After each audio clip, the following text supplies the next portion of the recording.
දෙනාට අපේ නායක හඳුරොත් වැඩ ඉන්නවද දන්නේ නායක හාමුදුරුවෝ ජොයින් වෙලා නැහැ හාමුදුරනේ තව නෑනේ. නැහැ. හරි. හොඳයි එහෙමනම් සියලු දෙනාට සුබ සන්ධ්‍යාවක් ප්‍රාර්ථනා කරනවා.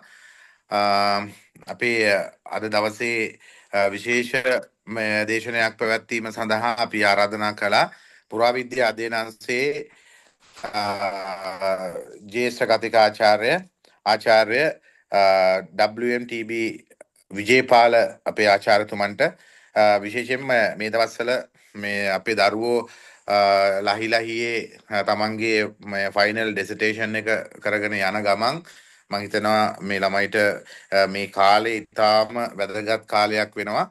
නමුත් අපිට මේ කාලේ අතරතුර හරි මේ වැඩසටහන මේ දේශනය අපි සංවිධානය කළේ ලබන 30 වෙනිදාට අපිට ළමයිගෙන් එකතු කරගන්න තියෙනවා undergraduate research symposium එකට අදාළව ඇබ්ස්ට්‍රැක්ට් කෝල් කරලා තියෙනවා. ඉතින් ඒකට ඇත්තටම දැන් දරුවන්ට මේ එක්ස්ටෙන්ඩඩ් ඇබ්ස්ට්‍රැක්ට් එකක් ලියන්නේ කොහොමද කියන කාරණය සම්බන්ධව යම් ගැටලු සාගත ගැටලු තත්ත්වයන් තියෙනවා.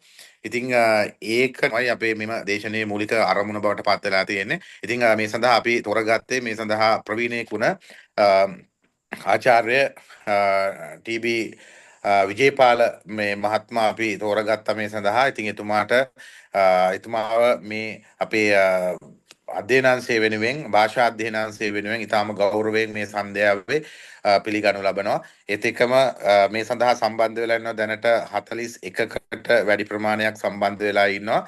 අපි මේක විවෘත මේ දේශනයක් විදිහට තමයි සංවිධානය කළේ.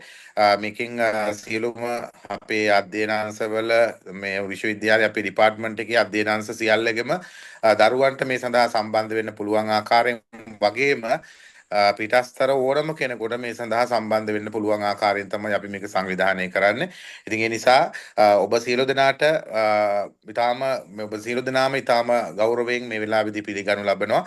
ඒත් එක්කම අපේ ආචාර්යතුමා විශේෂයෙන්ම මේ වෙලාවේදී පිළිගන්නවා. ඉතින් වැඩි කතාබස් කරන්නේ නැතුවම මම ආරාධනා කරනවා අපේ ආචාර්ය WMTB විජේපාල ආචාර්යතුමන්ට මෙම දේශනයේ පැවැත්වීම තුළින් පවත්වන්නට ඒ වගේම අපේ දරුවන්ට ඊටාම හොඳ ඇබ්ස්ට්‍රැක්ට් එකක් ලියන්නට ප්‍රායෝගික දැනුම ඒ දරුවන්ට ලබා දෙන්නට කියලා ඔබතුමාගෙන් ඊටාම ගෞරවයෙන් ඉල්ලා සිටිනවා. බොහොමත්ම පිං අපේ හාමුදුරනේ ඒ වගේම භාෂා අධ්‍යනාංශයට බොහොම ස්තුතියි මේ වැඩසටහනට මේ වැඩේට මට ආරාධනා කරපු එක සම්බන්ධයෙන්. එතකොට මේ ඇත්තටම මේක හරි හොඳ වැඩක්. ඒ කියන්නේ අපිට කොහොමත් මේ වගේ වැඩ අවශ්‍ය වෙනවා අපි කරන්න ඕනේ. මේක අපේ වගකීමක්.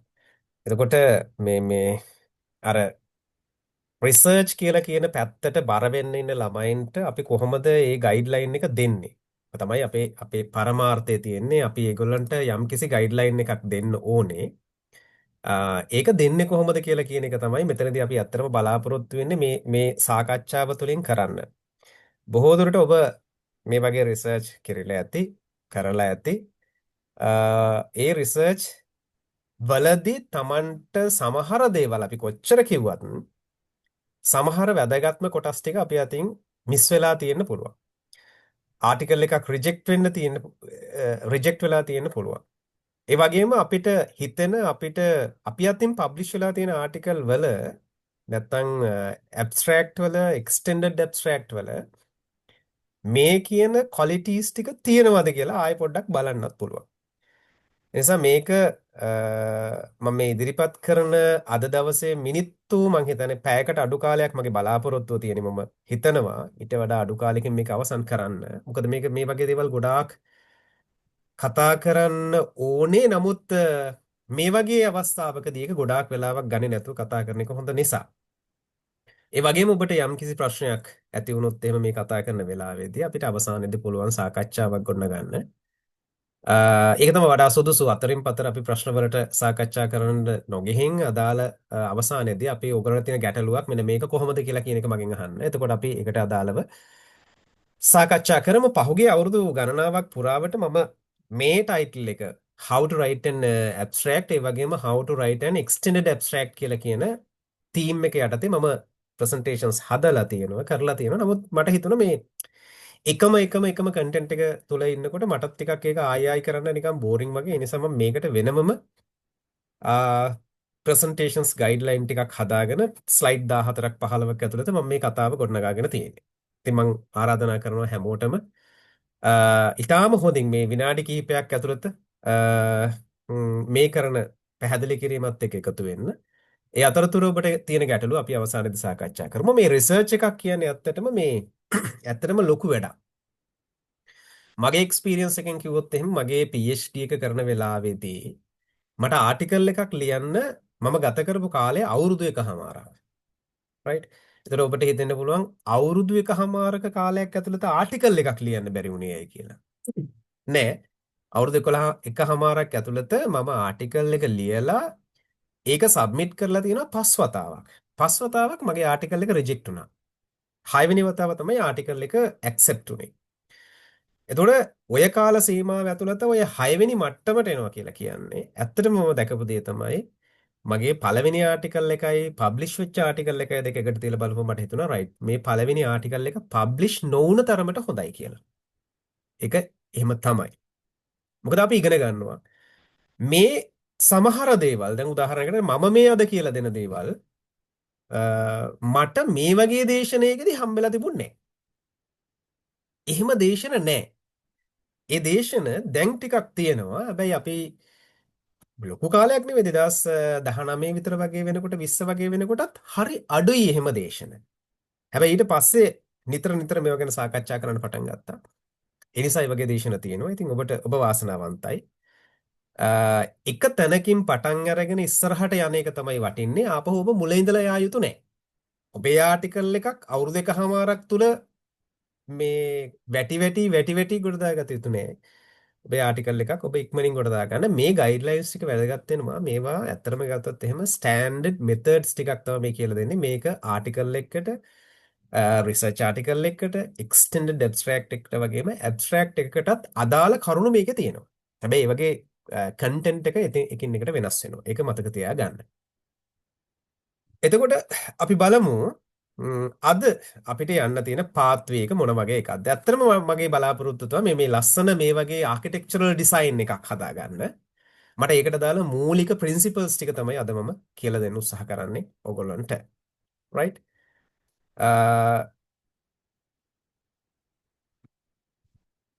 මේකේ අවශ්‍යතාවය මොකක්ද කියලා කියන එක අපේ ස්වාමින් වහන්සේ පැහැදිලි කරා. අපේ මේ අද දවසේ මේ බලාපොරොත්තුව ફોකස් වෙන්නේ මෙන්න මෙතෙන්ට. මේ දෙවෙනි ඔබේ දකුණු අත පැත්තේ තියෙන ෆ්ලයර් එකේ ඔබට පේනවා මම ඉන්න එක නෙවෙයි අනිත් පැත්තේ තියෙන එක. ඒක දෙසැම්බර් 30 වෙනිදා වෙනකොට අපිට මේකේ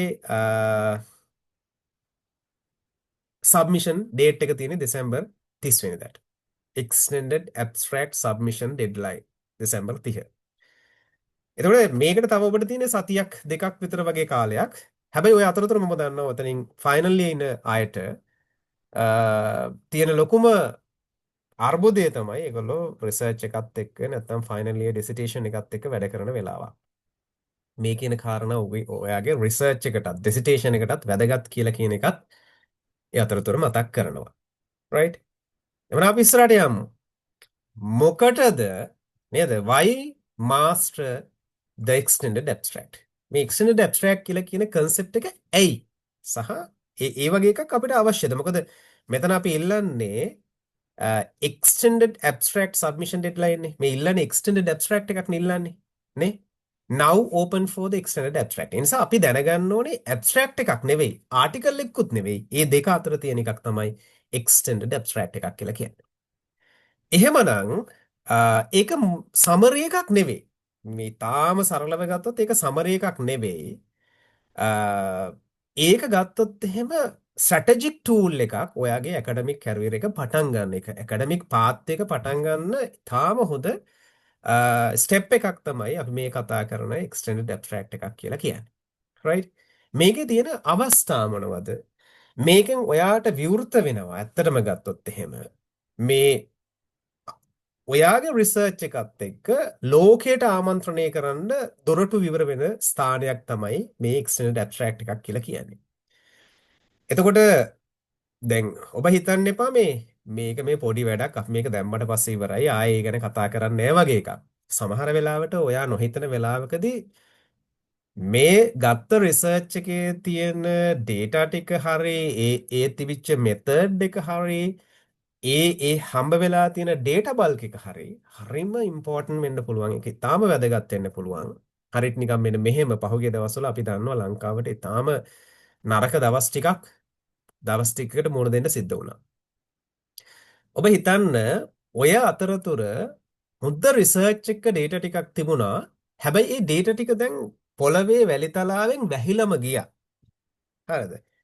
ඒ රිසර්ච් එකේ ඩේටා ටික දැන් නැහැ. හැබැයි ආසන්න පූර්ව ආසන්නතම පර්යේෂණය කරපු කෙනාගේ ඩේටා සෙට් එකට තියෙන වැලිඩිටි එක කොයිතරම්ද? ඒක පොඩි රිසර්ච් එකක්ද ඒක ලොකු රිසර්ච් එකක්ද කියලා කියන එකක් අදාළ නැහැ. අපිට අපේ ඩේටා වලට අපි හොයාගන්න ඩේටා වලට වැලිඩිටි එක එන්නේ කොයි වෙලාවෙද කියලා කියන්න බෑ. ඒ වගේම අපිට ඒකට අදාළ දොර විවර වෙන්නේ කොයි වෙලාවෙද කියලා කියන එක කියන්නත් බෑ. ඒ නිසා මතක තියාගන්න මේක හරියට කරොත් ඌමනාවෙන් කරොත් කියනවට කරන්නේ නැතුව ඌමනාවෙන් කරොත් එහෙම අපිට පර්යේෂණ ලෝකයට ප්‍රවේශ වෙන්න ద్వාරය විවර වෙනවා. ඊළඟ එක තමයි ස්පාක් ඩයලොග්ස්. මේ අපිට මේකත් එක්ක කතා කරන්න අවස්ථාවක් හැදෙනවා. කාත් එක්කද? ස්කෝලර්ස්ලත් එක්ක. නිකම් මේ ගෙදර ඉන්න කොට මේ ගැන කතා කරන්න කඩේට ගියපුවම මේකත් එක්ක කතා කරන්න බෑ. හැබැයි මේකත් එක්ක අපිට හම්බ වෙනවා එක අවස්ථාවක්. ඒක තමයි ස්කෝලර්ස්ලත් එක්ක කතා කරන්න අවස්ථාවක් හම්බ වෙන එක. ඒ කියන්නේ මේ ක්ෂේත්‍රය පිළිබඳ අවබෝධයක් තියෙන, දැනුමක් තියෙන, උවමනාවක් තියෙන පිරිසක් එක්ක ඔයාට කතා කරන අවස්ථාවක් උදා වෙන එක. ඒක හරි වැදගත්. ඒක හැමෝටම උදා වෙන්නේ නැහැ සමහර වෙලාවට. ඒතර ඔයාට මේ අවස්ථාව උදා වෙන්නෙත් නිකම්ම නෙවෙයි ඔයා ඒකට වැඩ කරලා තිබුණොත්.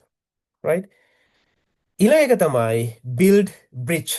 මේකත් එක්ක හැදෙන ඊළඟ එක තමයි ඔයාට අනාගතයේදී මෙබඳු පර්යේෂණ හෝ මීට වඩා වෙනස් ආකාරයක පර්යේෂණ කරන්න වෙනම ආකාරයක පාලමක් නිර්මාණය වෙනවා. ඒ පාලම නිර්මාණය වෙන්නේ ඔයාගේ පර්යේෂණ ජීවිතේ පටන් අරගෙන ඉස්සරහට යනකොට මෙන්න මෙහෙම පර්යේෂණ කරලා තියෙනවා නම් මෙහෙම ස්ටෙප් එකක් තියලා තියෙනවා නම් ඒක අනාගතයේදී වෙනත් පර්යේෂණ සඳහා දායකත්වයේ සපයන්න වෙනම ආකාරයක උත්තේජනයක් වෙන්න පුළුවන්. ඒ වගේම ඔයා විසින් ලබා ගන්නා මේ වගේ achievements ටිකක් එක ගත්තට පස්සේ ඔයාට මඳුන ගන්න පුළුවන් ස්කෝලර් කෙනෙක් හැටියට ඔයාගේ grow up එක කොහොමද තියෙන්නේ කියලා. එතකොට ඔයා කොයිතරම් ඉහළට යනවද? අපි අර කතා කරනවා සාමාන්‍යයෙන් මේක ඉවැලුවේෂන් වලදී citations කොච්චරක් තියෙනවද? අනිත් අය කොච්චරක් මාව රීඩ් කරලා තියෙනවද වගේ කාරණා ගැන දැනගන්න පුළුවන්. සමහර වෙලාවට මට දැනට උනත් මගේ Google Scholar එකට ගිහිල්ලා බලපුවම සමහරවිට research gate එකට ගිහිල්ලා බලපුවම මට පේනවා ඇමරිකාවෙන් මෙච්චරක් බලලා තිනවා USA UK මෙච්චරක් බලලා තිනවා ඕස්ට්‍රේලියාවෙන් මෙච්චරක් බලලා තිනවා South East Asia වලින් මෙච්චරක් බලලා තිනවා Asian China ඒ වගේ රටවල් වලින් මෙහෙම රටවල් වලින් මගේ ආටිකල්ස් රීඩ් කරලා තියෙනවා කියලා කියන එක සහ ඒගොල්ලෝ මොන වගේ කැටගරි වල ඉන්න අයද කියලා කියන එකේ පොඩි තෘප්තියක් තියෙනවා. ඒ හැම එකනාගෙම මට සයිටේෂන් එකක් හම්බ වෙන්නේ නැහැ. හැබැයි මට සොසයිටි එකට මම දීලා තියෙනවා යම් කිසි ඩේටා සෙට් එකක් ඒගොල්ලන්ට ඒක රීඩ් කරන්න පුළුවන්. අන්න එතන මගේ හැපිනස් එකක් තියෙනවා. ෆයිනලි අවසාන වශයෙන් ගත්තොත් මට තියෙනවා අන්නේ හැපිනස් එක. සතුට. ඒකත් වැදගත්. මොකද අපි සමහර දේවල් කරන්නේ මේ ඒකේ ආදායම් මාර්ග ලබා ගන්න බලාපොරොත්තු වෙන්නේ නෙවෙයි. අපි බලාපොරොත්තු වෙනවා සතුට. කියන්නේ මගේ සිතුවිලි මම හිතපු විදිහ මම පර්යේෂණයක් ක්‍රියාත්මක කරපු විදිහ පර්යේෂණයේ ඩේටා එකතු කරලා ඒව හසුරුවපු විදිහ වගේ කාරණාත් එක්ක අපිට හිතෙනවා නම් මේක බලන්න මිනිස්සු ලෝකෙ මිනිස්සු ඉන්නවා කියලා ඒක වෙනම ආකාරයක තෘප්තියක්. ඒ නිසා ඒකත් අපිට හදාගන්න පුළුවන්. දැන් අපි බලමු abstract එකයි extended abstract එකයි දෙක අතර තියෙන වෙනස මොකක්ද කියලා. length එක ගත්තොත් එහෙම abstract එකක් හරියටම ගත්තොත් වචන 150ක් 300ක් සමහර කෙනෙක් 500ක් කියලා අවස්ථාවක් තියෙනවා.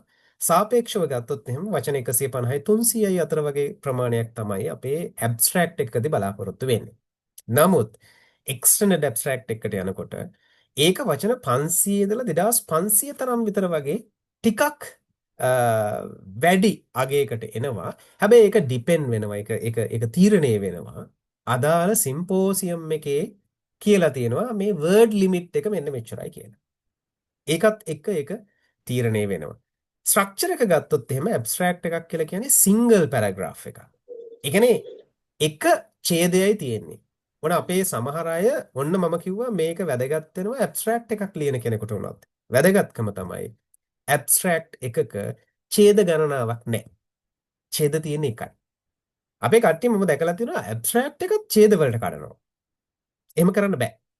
එහෙම කරන්න බෑ. ඒක වැරදි. කරන්න ඕනේ ඇබ්ස්ට්‍රැක්ට් එක සිංගල් පැරග්‍රාෆ් එකක්, තනි පැරග්‍රාෆ් එකක්, තනි ඡේදයක් හැටියට තියෙන එක. හැබැයි එක්ස්ටෙන්ඩඩ් ඇබ්ස්ට්‍රැක්ට් එකකදී පැරග්‍රාෆ් නැත්තම් ඡේද ගණනාවක් තියෙන්න පුළුවන් ඒක ගැලපෙන විදිහට. ඒ වගේම ඇබ්ස්ට්‍රැක්ට් එකක සබ් හෙඩින්ග්ස් නැහැ. හැබැයි මේකේ සබ් හෙඩින්ග්ස් තියෙනවා. ඒ වගේම ෆිගර්ස්, ටේබල්ස් වගේ දේවල් ඇබ්ස්ට්‍රැක්ට් එකකට දාන්න බෑ. පින්තූර දාන්න බෑ, chart දාන්න බෑ, ටේබල් දාන්න බෑ ඇබ්ස්ට්‍රැක්ට් එකකට. හැබැයි එක්ස්ටෙන්ඩඩ් ඇබ්ස්ට්‍රැක්ට් එකට පුළුවන්. ඒකත් මතක තියාගන්න ඕනේ. ඉතාම සීමිත ප්‍රමාණයක් limited use possible කියලා තමයි ඒගොල්ලෝ නිර්දේශ කරන්නේ. අනිත් පැත්තෙන් bibliography එක ගත්තට පස්සේ abstract එකකදී bibliography එකක් නැහැ. ආශ්‍රිත ග්‍රන්ථ නාමාවලියක් නැහැ. හැබැයි මෙතෙන්ට යනකොට extended වෙනකොට ඒකේ තියෙනවා limited list එකක් දාන්න පුළුවන්. ඒක සාමාන්‍යයෙන් 5 ඉඳලා 10. සමහර අය අපේ මම දැක්ක අපේ ආකියොලොජි ඩිපාර්ට්මන්ට් එකකින් ඒගොල්ලෝ දීලා තිබුණා maximum 5. උපරිම දෙන්න පුළුවන් 5යි. එහෙම ඒක තීරණය කරනවා. මේ ගොඩක් දේවල් තියෙනවා. ඒක ඩිපෙන්ඩ් වෙනවා ඒ ඇබ්ස්ට්‍රැක්ට් එක හරි එක්ස්ටෙන්ඩඩ් ඇබ්ස්ට්‍රැක්ට් එක හරි ඉල්ලන යම්කිසි ඕගනයිසින් ටීම් එකක් ඉන්නවා නම් ඒගොල්ලෝ මත ඒක ඩිපෙන්ඩ් වෙනවා. රයිට්? මේ තියෙන්නේ සම්මතයන් ටිකක්. ඊළඟ එක තමයි level of detail කොයිතරම් දෙනවද කියලා කියන එක. ඇත්තටම ගත්තොත් එහෙම ඇබ්ස්ට්‍රැක්ට් එක හරිම අඩුයි ඒක. හැබැයි එක්ස්ටර්නල් ඇබ්ස්ට්‍රැක්ට් එකකදී සාමාන්‍ය මට්ටමේ මොඩරේට් ලෙවල් එකෙන් ඩීටේල්ස් දැක්වීමක් සිද්ධ කරනවා. ඒක හරියට ගත්තොත් එහෙම මේ එතකොට ඔබට තේරෙනවා මේක නිකන් ආටිකල් එකක සමරි එකක් වගේ. හැබැයි ඒක ඇබ්ස්ට්‍රැක්ට් එකකට වඩා වැඩි. හැබැයි ආටිකල් එක සමරි එකක්. අර ආටිකල් එකේ තියෙන සියලු දේවල් ටික මේකට සමරයිස් කරලා තියෙනවා වගේ එකක් තමයි මේකෙන් බලාපොරොත්තු වෙන්නේ. The anatomy of a successful blueprint මේ වගේ එකක right මේ වගේ වැඩකදී අපිට මොකක්ද තියෙන anatomy එක structure එක මේක සැකස්ම මොන වගේද කියලා කියන එක ගැන අපිට අවබෝධයක් තියෙන්න ඕනේ. මේ යට තියෙන බායක බලන්න හරිම වැදගත් මේ කියන කතාව. ඔයාගේ ආටිකල් ඔයාගේ රිසර්ච් එක 100%යි නම් රිසර්ච් එක අපි සලකනවා 100%ක් කන්ටෙන්ට් එක ගත්තොත් එම 100%ක් රිසර්ච් එක. මේ 100%න් 120ක් 25ක් විතර වගේ දෙන්න කියලා කියනවා ඉන්ට්‍රොඩක්ෂන් එකට. ඒ කියන්නේ මේකේ අනිවාර්යයෙන්ම ඉන්ට්‍රොඩක්ෂන් එකක් තියෙන්න ඕනේ. ඊළඟට තියෙනවා 15ත් 20ත් අතර ප්‍රමාණයක් දෙන්න කියනවා මෙතොඩොලොජි පාර්ට් එකට. මෙතොඩොලොජි කියලා කියන්නේ ක්‍රමවේදයට. ඒ වගේම 30යි 35යි අතර දෙන්න කියලා කියනවා ෆයින්ඩින්ග්ස් වලට. ඔයා හොයාගත්ත දේවල් වලට. මේක මම ඉස්සරහට පැහැදිලි කරනවා හරිම වැදගත්ම කොටස තමයි මේ methodology and findings කියලා කියන දෙක. අවසාන වශයෙන් 10යි 15යි අතර ආපහු අඩු අගයක් තමයි conclusion එකට සහ bibliography එකට තියෙන්නේ. ඒ නිසා මෙන්න මේ structure එක ඔයාලට follow කරන්න සිද්ධ වෙනවා. මේකත් එක තමයි යන්න වෙන්නේ. පළවෙනි එක තමයි title author information කියලා කියන ටික. මේක අපි දැනගෙන ඉන්න ඕනේ. title එකක් හදාගන්නේ කොහොමද කියලා. අපිට හිතන දේවල් title එකට දාන්න බෑ. ඒ වගේම author information. author හැටියට අපි ලියන කෙනා එක්කෙනෙක්ද දෙන්නෙක්ද තුන්දෙනෙක්ද පස්දෙනෙක්ද මේ ලියන අයගේ author informations ටික දාන්නේ කොහොමද කියලා කියන එකත් ඒකටත් ක්‍රමයක් තියෙනවා. title එකට දාන ක්‍රමයක් තියෙනවා. අපි title එකේ ක්‍රමය දැනගෙන ඉන්න ඕනේ. right? ඊළඟ එක තමයි introduction එක. ඒක තමයි මේ foundation එක කියලා කියන්නේ. introduction එක තමයි foundation එක වෙන්නේ. හැඳින්වීම කියලා කියන එක. ඊළඟ තමයි ක්‍රමවේදය නැත්තම් methodology කියලා කියන මේක තමයි framework එක. කොහොමද මේ වැඩේ කරන්නේ? right? ඊළඟ වැදගත් කොටස අපි කිව්වා findings the core structure. මේක තියෙන core එක මදේ තියෙන මෙන්න මෙතන.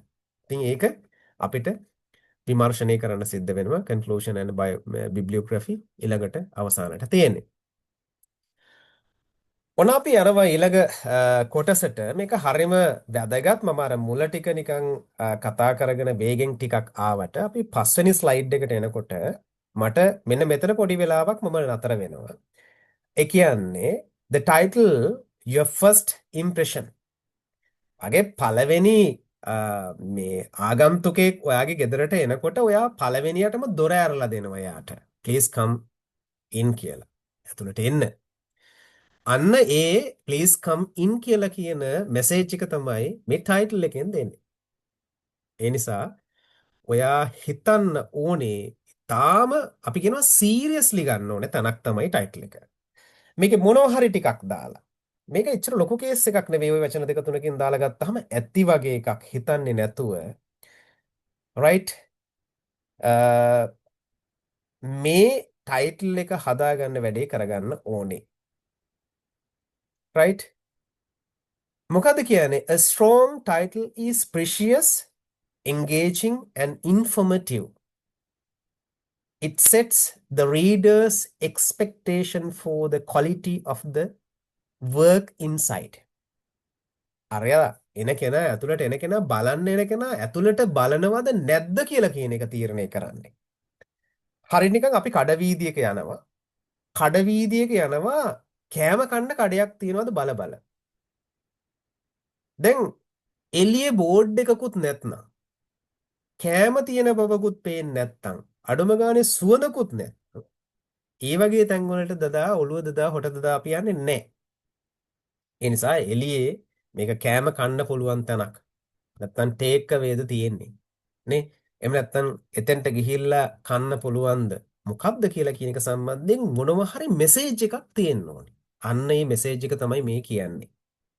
ඒ නිසා රිසර්ච් එකක් කරනවා නම් අපිට සැහැල්ලුවෙන් අපිට නිකන් මේක ඊසි ගන්න බෑ ටයිටල් එක.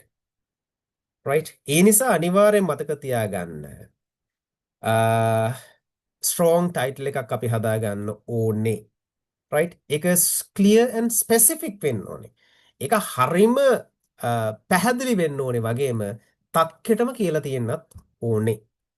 reflects the core subject accurately. අපිට මේ මොකක් ගැනද කියන්න කියලා කියන එක නිශ්චිත වෙන්න ඕනේ. right? හරියටම ඒ ගැන කියලා තියෙන්න ඕනේ. include essential keywords for searchability. අපිට මතක තියාගන්න අපේ ආටිකල් එකක් කවුරු හරි වෙන කෙනෙක් සර්ච් කරන්න යනකොට ඒ සර්ච් වෙන තැන් ප්‍රධාන දෙකක් තියෙනවා. right? ආටිකල් එකක් කවුරු හරි සර්ච් කරනකොට තැන් දෙකකින් අපිව සර්ච් වෙනවා. ඒකේ පළවෙනි එක තමයි keywords.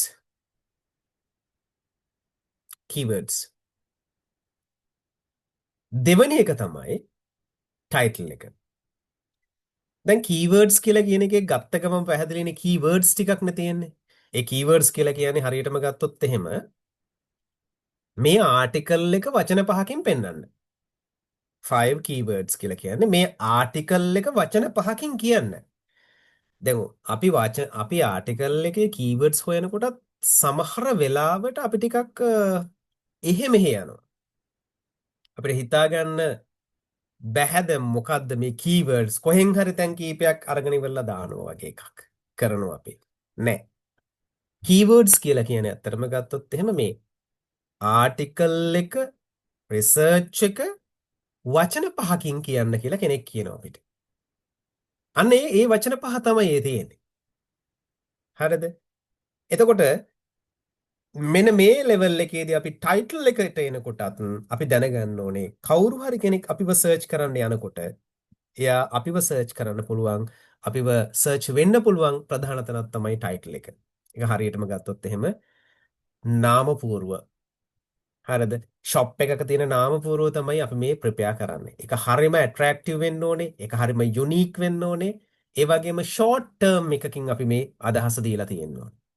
එතකොට මේ අදහස් ඔක්කොම ටික ඇති වෙන විදිහට ඔයාගේ රිසර්ච් එකේ ටයිටල් එක ඔයා හදා ගන්නවා. ඒක හදාගන්න ඔයාට සමහර විට රිසර්ච් එක පටන් අරගෙන රිසර්ච් එක ගැන ලියලා අවසාන මොහොත වෙනකන් ඔයාගේ රිසර්ච් ටයිටල් එක හදාගන්න බැරි වෙයි. රිසර්ච් ටයිටල් එක හදලා ඒකට අනුව රිසර්ච් එක හැඩගස්වන්න එපා. රිසර්ච් එකේ ඩේටා වලට හොඳට ලස්සනට ප්ලේ කරන්න දෙන්න. ඒ රිසර්ච් එකේ එයාට ගැලපෙන විදිහට එයා ප්ලේ කරගත්තට පස්සේ අවසානට සෙට් වෙන ඔයාට අදහසක් මම මේකෙන් කියන්න බලාපොරොත්තු වෙන්නේ මෙන්න මේක නේද කියලා. අන්න ඒක කැටි වෙන විදිහට ඔයාගේ රිසර්ච් ටයිටල් එක ඔයා හදාගන්න. ඒක ලෙන්ත් එක ගත්තොත් එහෙම මතක තියාගන්න වචන 10ට 15ට වඩා වැඩි වෙන්න තියාගන්න එපා. වචන 10ත් 15ත් අතර ඊට වඩා අඩු වුණාට ප්‍රශ්නයක් නැහැ. මෙතනින් එහාට ගියොත් එහෙම අර බලන කෙනාට ටයිටල් එක ලෙන්ත් එක වැඩි වුණාට පස්සේ ටිකක් එතනත් පොඩි බෝරින් ගතියක් තියෙනවා.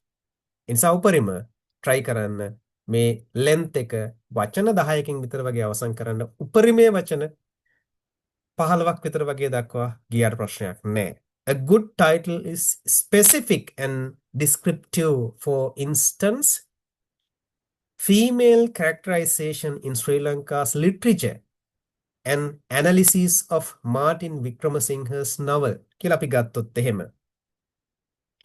අපි ඒකද උත්සාහ කරනවා මේකේ female characterization in Sri Lankan literature අපිට ඕන වෙන්නේ female කොහොමද characterize කරලා තියෙන්නේ ලංකාවේ literature වල. හැබැයි අපි ඒකට ගන්න specific point එක තමයි an analysis of Martin Wickramasinghe's novel. හැබැයි ඒක අනිත් අය කියපුවා නෙවෙයි අපි මේ කතා කරන්නේ. මාටින් වික්‍රමසිංහ කියලා තියෙන්නේ කොහොමද ඒක කියලා කියන එක. මෙන්න මේකට තමයි අපි කියනවා specific. Clear and specific. අදාළ තැනට point out කරලා තියෙනවා. මම මේ example එක දීලා තියෙන්නේ ඕගොල්ලන්ට විශේෂයෙන්ම language department එකේ මේ novels ගැන මේවා ගැන ඕගොල්ලෝ කතා කරනවා. commonly ගත්තොත් හැම කෙනෙකුටම මේ වගේ එයාගේ field එකට අනුව specific and clear title එකකට යන්න සිද්ධ වෙනවා. ඊළඟ තමයි මේ common pitfalls to avoid මේ වගේ දේවල් කරන්න එපා කියලා කියනවා. overly long or vague titles නිකන් දිග title වලට යන්න එපා. executive use of jargon or abbreviation මේවට පාවිච්චි කරන්න එපා කියලා කියනවා. මොනවද? එකක් තමයි abbreviations පාවිච්චි කරන්න එපා. කෙටි යෙදුම් පාවිච්චි කරන්න එපා. right? අනවශ්‍ය විදිහට දික් කරන්නත් එපා. විස්තරාත්මකව පෙන්වන්න උත්සාහ කරන්නත් එපා. අනිත් පැත්තෙන් abbreviations දාන්න එපා. කෙටි යෙදුම් තියෙනවනේ. මේ ඒ කෙටි යෙදුම් දාන්න එපා ටයිටල් එකට. ඒක සාමාන්‍යයෙන් දාන්නේ නැහැ. ටයිටල් එකට අපිට ඒක දාන්න ඕනේ නම් ඒකේ long term එක තමයි පාවිච්චි කරන්නේ. අර නේද තීනා කියලා තියෙන තිස්ස නාගොඩ විතාන නේද අපිට ඒක නිකන් ඩොට් එක තියලා ඉවරලා එහෙම දාන්න බෑ මෙතනදී. අපිට අනිවාර්යයෙන්ම සිද්ධ වෙනවා ඒක. එහෙම එකක් දානවා නම් long word එක පාවිච්චි කරන්න. right අපි යනවා 6 වෙනි slide එකට. ඊළඟට අපිට තියෙන කාරණාව තමයි මතක තියාගන්න මම එතෙන්ට යනවත් එක්ක මම කෙරවලට තියෙනවා තව එකක්. සමහර වෙලාවට මෙන්න මෙතනදී අවසානයේ අහනවා keywords ටිකක්. right මෙතන ඔයගොල්ලන්ගේ මේ title එකේ අගට ඔයාගේ research title එක දීලා ඊළඟට author details ටික දීලා authors ටික ඊළඟට keywords ටික ඉල්ලනවා. ඒක symposium එකේ guidelines වල කියලා තියෙනවා ඒක කොතෙන්ටද දෙන්න ඕනේ කියලා. මතක තියාගන්න keywords අපි කලින් මම පැහැදිලි කරා පොඩ්ඩක්. එතකොට මේ keywords ටික හදාගන්නේ කොහොමද? entire research සම්පූර්ණ research එක වචන 5කින් කියන්න. ඔන්න ඔකයි කියන්නේ. ඒරෙන මේක ඇතුලේ තියෙන වචන හොය යන්න එපා. right? ඔයාගෙන් ඉල්ලන්නේ සම්පූර්ණ research එක වචන 5කින් කියන්න කියලා. ඒවා දැනගන්න ඕනේ වචන 5කින් කොහොමද මගේ research එක කියන්නේ කියලා කියන එක. ඊළඟට තියෙන අපේ research එකේ body එකට අපි යනකොට the introduction අපිට 150ත් 120ත් 25ත් අතර මම කිව්වා මේකට පොඩි weight එකක් දාන්න ඕනේ. මේක තමයි අත්‍තරම ගත්තොත් එහෙම ඔයාගේ research එකේ පාදම බවට පත් වෙන්නේ. foundation එක බවට පත් වෙන්නේ. right? එතකොට මේ foundation එක හදාගන්න ඕනේ මොනවත් එක්කද? ඊළඟට කල්පනා කරලා බලන්න ඕනේ තැන. Your introduction must establish the context, identify a clear problem, and state your purpose with precision. ඔයා මොකද්ද කරන්න කියලා කියන එක තමයි මේ දෙන්න තියෙන්නේ. හැබැයි මෙතනදී ඔයා හොයාගත්ත කිසි දෙයක් දෙන්න එපා. හොඳට මතක තියාගන්න මේක. ඔයාගේ රිසර්ච් එකේ හොයාගත්ත data කිසි දෙයක් introduction එකේදී දක්වන්නේ නැහැ. හැඳින්වීමේදී දක්වන්නේ නැහැ. හැඳින්වීමට ඔයාගේ රිසර්ච් එකේ data නෙවෙයි ඕනේ. ඔයා රිසර්ච් එකෙන් හොයාගත්ත කිසි දෙයක් මෙතෙන්ට කියන්න එපා. right? ඔයා දෙන්න ඕනේ මොකද්ද? මේකේ context එක, clear problem එක මොකද්ද කියලා කියන එකයි, purpose එක මොකද්ද කියලා කියන එකයි. right? context එක මොන වගේ වැඩක්ද කරන්නේ කියලා කියන එක. right? ඊළඟට තමයි research problem එකක් තියෙන්න ඕනේ. research problem එකක්. දැන් problem එකක් නැතුව research එකක් කරලා වැඩක් නැහැනේ. research problem හැමතැනම නැහැ. problem එකක් create කරන්න ඕනේ. problem එකක් create කරාට පස්සේ අපිට තේරෙනවා එතන yes එතන problem එකක් තියෙනවා කියලා කියන එක. right? ඊළඟට මොකද්ද purpose එක මේ problem එකත් එක්ක තියෙන මොන purpose එකෙන්ද ඔයා මේක කරන්නේ? ඇයි මේක කරන්න කියලා කියන එක. right? එතකොට මේක කියනවා අංක 1 establish a context briefly introduce the current state of the field and relevant background. මෙන්න මෙහෙම රිසර්ච් එකක් කරන එකේ වටිනාකමක් තියෙනවා. right? මේ ෆීල්ඩ් එකට හරි වටින එකක් තමයි මෙන්න මේ රිසර්ච් එක. මේ රිසර්ච් ගණනාවක් සිද්ධ වෙලා තියෙනවා. හැබැයි මෙන්න මේ වගේ රිසර්ච් එකක් කරන්නත් මේකේ අවස්ථාවක් තියෙනවා වගේ කියලා කියන මේකට තියෙන කන්ටෙක්ස්ට් එක, මේකට තියෙන අවශ්‍යතාවය, මේක තියෙන සන්දර්භය ගැන ඔයාට යම් පැහැදිලි කිරීමක් කරන්න පුළුවන්. ඒක සොසයිටි එක බලාපොරොත්තු වෙනවා, සමාජයෙන් එහෙම බලාපොරොත්තුවක් තියෙනවා. ඒක හරියටම ගත්තොත් මේ නිකන් why you are doing this research? ඇයි ඔයා මේ රිසර්ච් එක කරන්නේ? කෙනෙක් අහපුවාම කියනවා yes I have an agenda. මට agenda එකක් තියෙනවා. මොකටද? establish the context. මෙන්න මේ context එක තුල තමයි මම මගේ research එක කරන්නේ. ඔයා කියන්න ඕනේ අහන බලන කෙනෙකුට දැන් මට තේරෙනවා මෙන්න මෙහෙම අවස්ථාවක් තියෙනවා. context එකක්. මෙහෙම සන්දර්භයක් තියෙනවා. ඒක research කළ හැකි සන්දර්භයක්. පැහැදිලිද මම කියන කාරණාව? සන්දර්භයක් තියෙනවා. මේක research කළ හැකි සන්දර්භයක්. හරිද? ඊළඟ එක තමයි තාම වැදගත් කාරණාව සන්දර්භයක් තියෙනවා කිව්වට බෑ. ඔයා පෙන්වන්න ඕනේ එතන තියෙනවා හිදසක්. සන්දර්භයක් තියෙනවා ඒ වගේම එතන තියෙනවා හිදසක්. රිසර්ච් තියෙනවා රිසර්ච් කරලත් තියෙනවා. හැබැයි මතක තියාගන්න මෙන්න මේ කොටස ගැන කරලා නෑ. රිසර්ච් ප්‍රොබ්ලම් එකක් තියෙන්න ඕනේ. ඒ වගේම රිසර්ච් එකේ ગેප් එකක්. අපි identify the gap clearly state the research problem or knowledge gap you work address. This is the why of your study. මේ රිසර්ච් කරන්නේ ඇයි කියලා කියන එකට තමයි මෙන්න මේ ෆවුන්ඩේෂන් එක අපි හදාගන්නේ. නිකම්ම කරන්නේ නෑ. මේ රිසර්ච් එක කරන්න හේතුවක් තියෙනවා. why? ඇයි මේක කරන්නේ? context එකක් තියෙනවා. ඒකේ gap එකක් තියෙනවා. context එකයි gap එකයි දෙක මතු කරලා ගත්තාම 1 2 සම්පූර්ණ වෙනකොට අහන කෙනා නැත්තම් මේක කියවන කෙනා රීඩර්ට හිතෙන්න පටන් ගන්නවා yes එහෙම දෙයක් තියෙනවා තමයි නේද කියලා. දැන් අපි මතු කරන්න ඕනේ මොකද්ද? රිසර්ච් එකේ ગેප් එක. State your purpose. Define your specific research questions or question and objectives. Tell the reader exactly what you aim to achieve. ඔන්න ඊළඟට කියන කාරණාව state your purpose. ඇයි මේක කරන්නේ? මේක කරන්න question එකක් තියෙනවා. අර gap එක තුලින් හදාගත්ත question එකක් මේක. නිකම්ම නෙවෙයි. නිකම්ම questions හදාගන්න බෑ. මට පේන්න තිබුණ අතන gap එකක් තියෙනවා. අන්නේ gap එක fulfill කරන්නයි මට අවශ්‍යතාවය තියෙන්නේ. මම ඒකට හදාගත්තා research question එකක්. හරිද? දෙවෙනියට ඒකට දාලා objectives ටිකක් තියෙනවා. දැන් question and objectives කියලා කියන දෙකම මෙතනදී highlight වෙනවා. ඒතර මතක තියාගන්න. context එකක් තියෙනවා. research gap එකක් identify කරගන්නවා.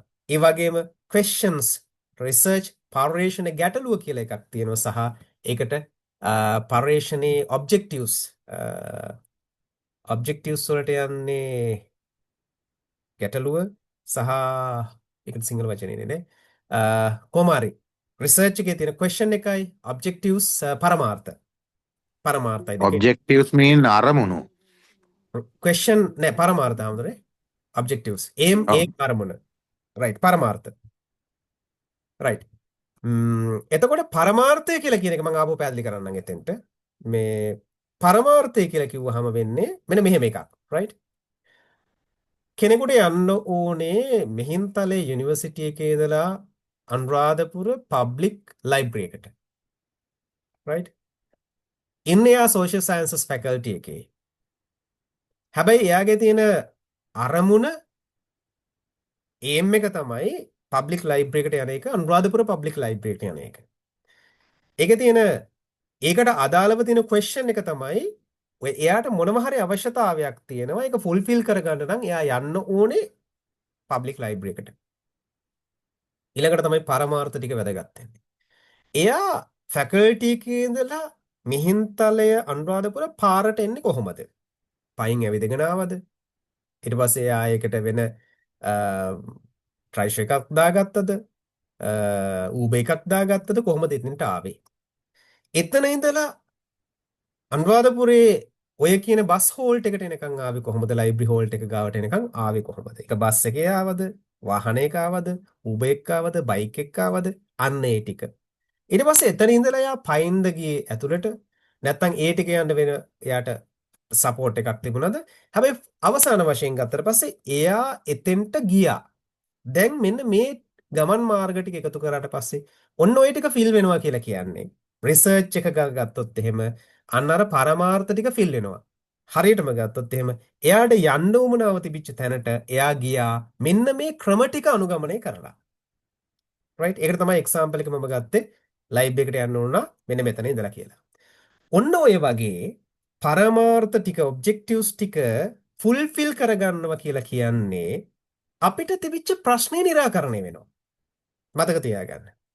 අපිට අර තිබිච්ච ක්‍රමය පාවිච්චි කරලා ලයිබ්‍රරි එකට ගියාට පස්සේ අපිට තිබිච්ච ප්‍රශ්න निराකරණය වුණා. එවනම් පරමාර්ථ සාධනය කියලා කියන එක ප්‍රශ්නෙට උත්තරේ හදනවා. පරමාර්ථ එකින් එක සාධනය වුණාම අරකට උත්තරේ හදනවා. මොකේද? ප්‍රශ්නෙට උත්තරේ හම්බුණා. ප්‍රශ්නෙට උත්තරේ හම්බුණා කියලා කියන්නේ මොකද්ද? ગેප් එක ෆිල් වුණා. පරිශ්‍රණයේ තිබිච්ච හිදැස ෆිල් වුණා. හිදැස ෆිල් වුණාට පස්සේ මොකද්ද වෙන්නේ? අර කන්ටෙක්ස්ට් එක තියෙනවනේ අර සන්දර්භය තියෙනවනේ. අන්නේ සන්දර්භය දීප්තිමත් වෙනවා. බලන්න ඒ සන්දර්භය තුල අන්නේ තිබිච්ච පසුතලය තුල කොච්චර පරිශ්‍රණ තොගයක් වෙලා තියෙනවද? right ඒ නිසා මේක ආපස්සට ගිහිල්ලා බලපුවාම objectives question gap fill වුණාට පස්සේ එකින් එක fill වෙලා ආවට පස්සේ context එක brightness වෙනවා. ඒක දිදුලන්න පටන් ගන්නවා. ඒ area එකේ ලස්සන research ටිකක් කරලා තිනවා කියලා කියනවා. ඒ නිසා සමහර වෙලාවට අපිට තියෙන ලොකු අභියෝගයක් තමයි අපේ field එකේ කරලා තියෙන පරිශ්‍රණ අඩුයි නේද කියලා කියන්නේ. ඉතින් මම කියන්නේ පරිශ්‍රණ අඩු එක හොඳයි. පරිශ්‍රණ අඩු නම් ඒක හොඳයි. පරිශ්‍රණ වැඩිපුර තියෙනට වඩා අඩුවෙන් තියෙන එක හොඳයි. ඇයි? ඉතින් ඔබට පරිශ්‍රණ කරන්න පුළුවන් එතකොට. ඒ නිසා පරිශ්‍රණ අඩු තැන පරිශ්‍රණ කරපුවාම අන්න එතනදී මතුවෙන්නේ පරිශ්‍රණය විතරක් නෙමෙයි මේ පරිශ්‍රණය කරේ කවුද? වව්. මෙන්න මෙයා තමයි මේ පරිශ්‍රණ කරලා තියෙන්නේ. එයාට හම්බ වෙන ඩිග්නිටි එක වැඩි ඊට පස්සේ. ඒ නිසා මෙන්න මේ ෆවුන්ඩේෂන් එක හරියට දාගන්න රිසර්ච් එකේ ඉන්ට්‍රොඩක්ෂන් නැත්තම් හැඳින්වීම කියලා කියන කොටසේ මේ ටික පැහැදිලිව දක්වන්න. මේ තියෙන්නේ ඔයගොල්ලෝ දන්න අහලා තියෙන ෆිල්ම් එකක්. මේ ෆිල්ම් එක මම දැනට අවුරුදු 10කට විතර වගේ කලින් බලලා මගේ හිතට එකපාරටම ආපු ටයිටල් එකක් තමයි මේ තමයි රිසර්ච් ගැප් එක කියලා කියන එක. හරිද? මේ ස්ටෝරි එක තමයි ඇත්තටම හෝටන්. හරිද? මේ හෝටන් කියලා කියන ෆිල්ම් එකේ ඇත්තම කතාව තමයි ඔබ බලලා ඇති මේක අනිවාර්යයෙන්ම. මේ අලියාගේ හොඬවැල කෙරවලේ තියෙන මල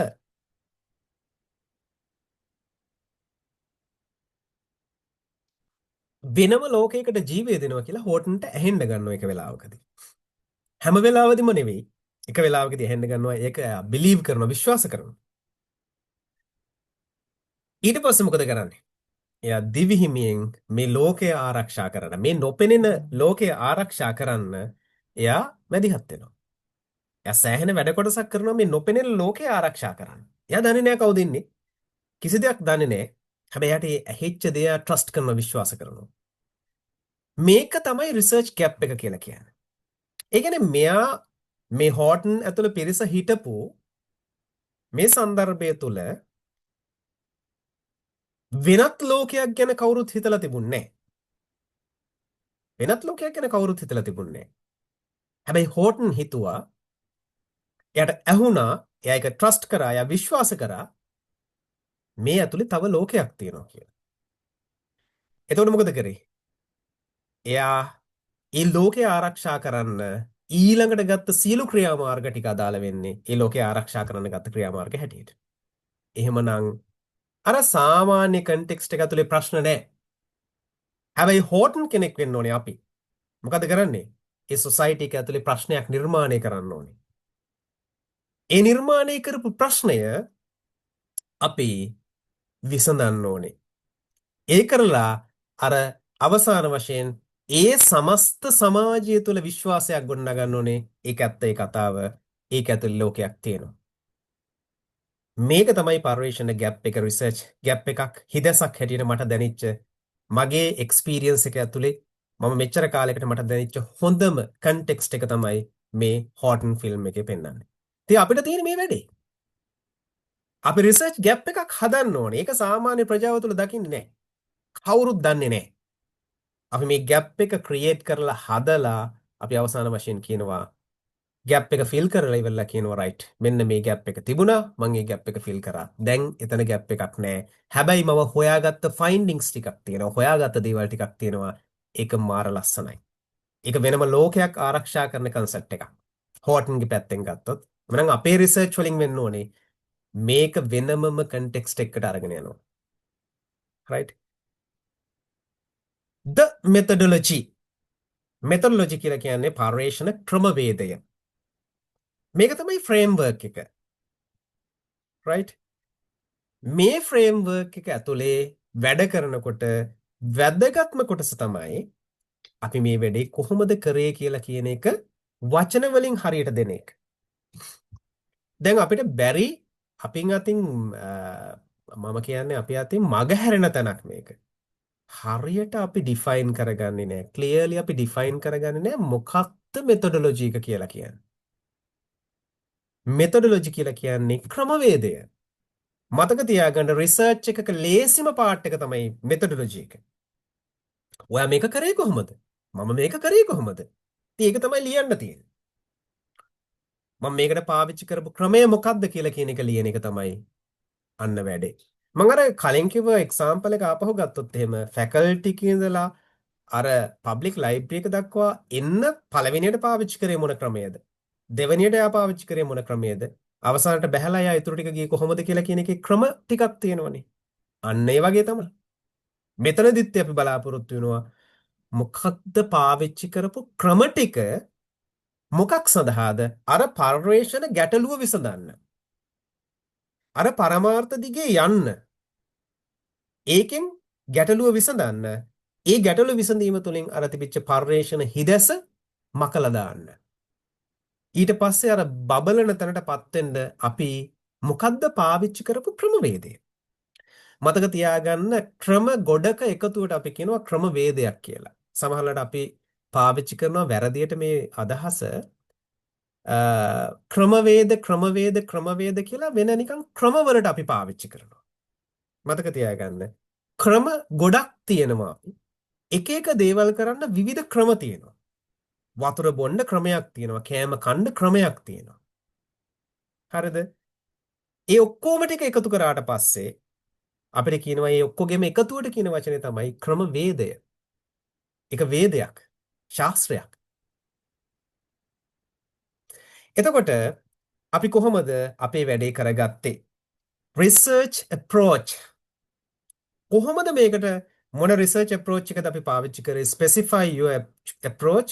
example qualitative, quantitative, mixed method කියලා කියන වගේ. අපි කොහොමද පාවිච්චි කරේ? මෙන්න මේක තමයි ලෝකයේ ඕනෑම තැනක research වල තියෙන basic component එක. අපි පාවිච්චි කරේ මොන ක්‍රමයක්ද? මේක මොන රිසර්ච් එකක්ද කියලා කියන එක.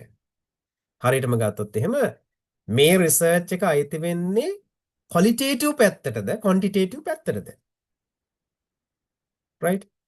එතකොට අපිට මේ ක්වලිටේටිව් රිසර්ච් වලට තමයි අපි ගොඩාක් දුරට දැන් සෝෂල් සයන්සස් ඇන්ඩ් හියුමැනිටීස් වලට යනකොට අපි වැඩිපුර කරන්නේ ක්වලිටේටිව් රිසර්ච්.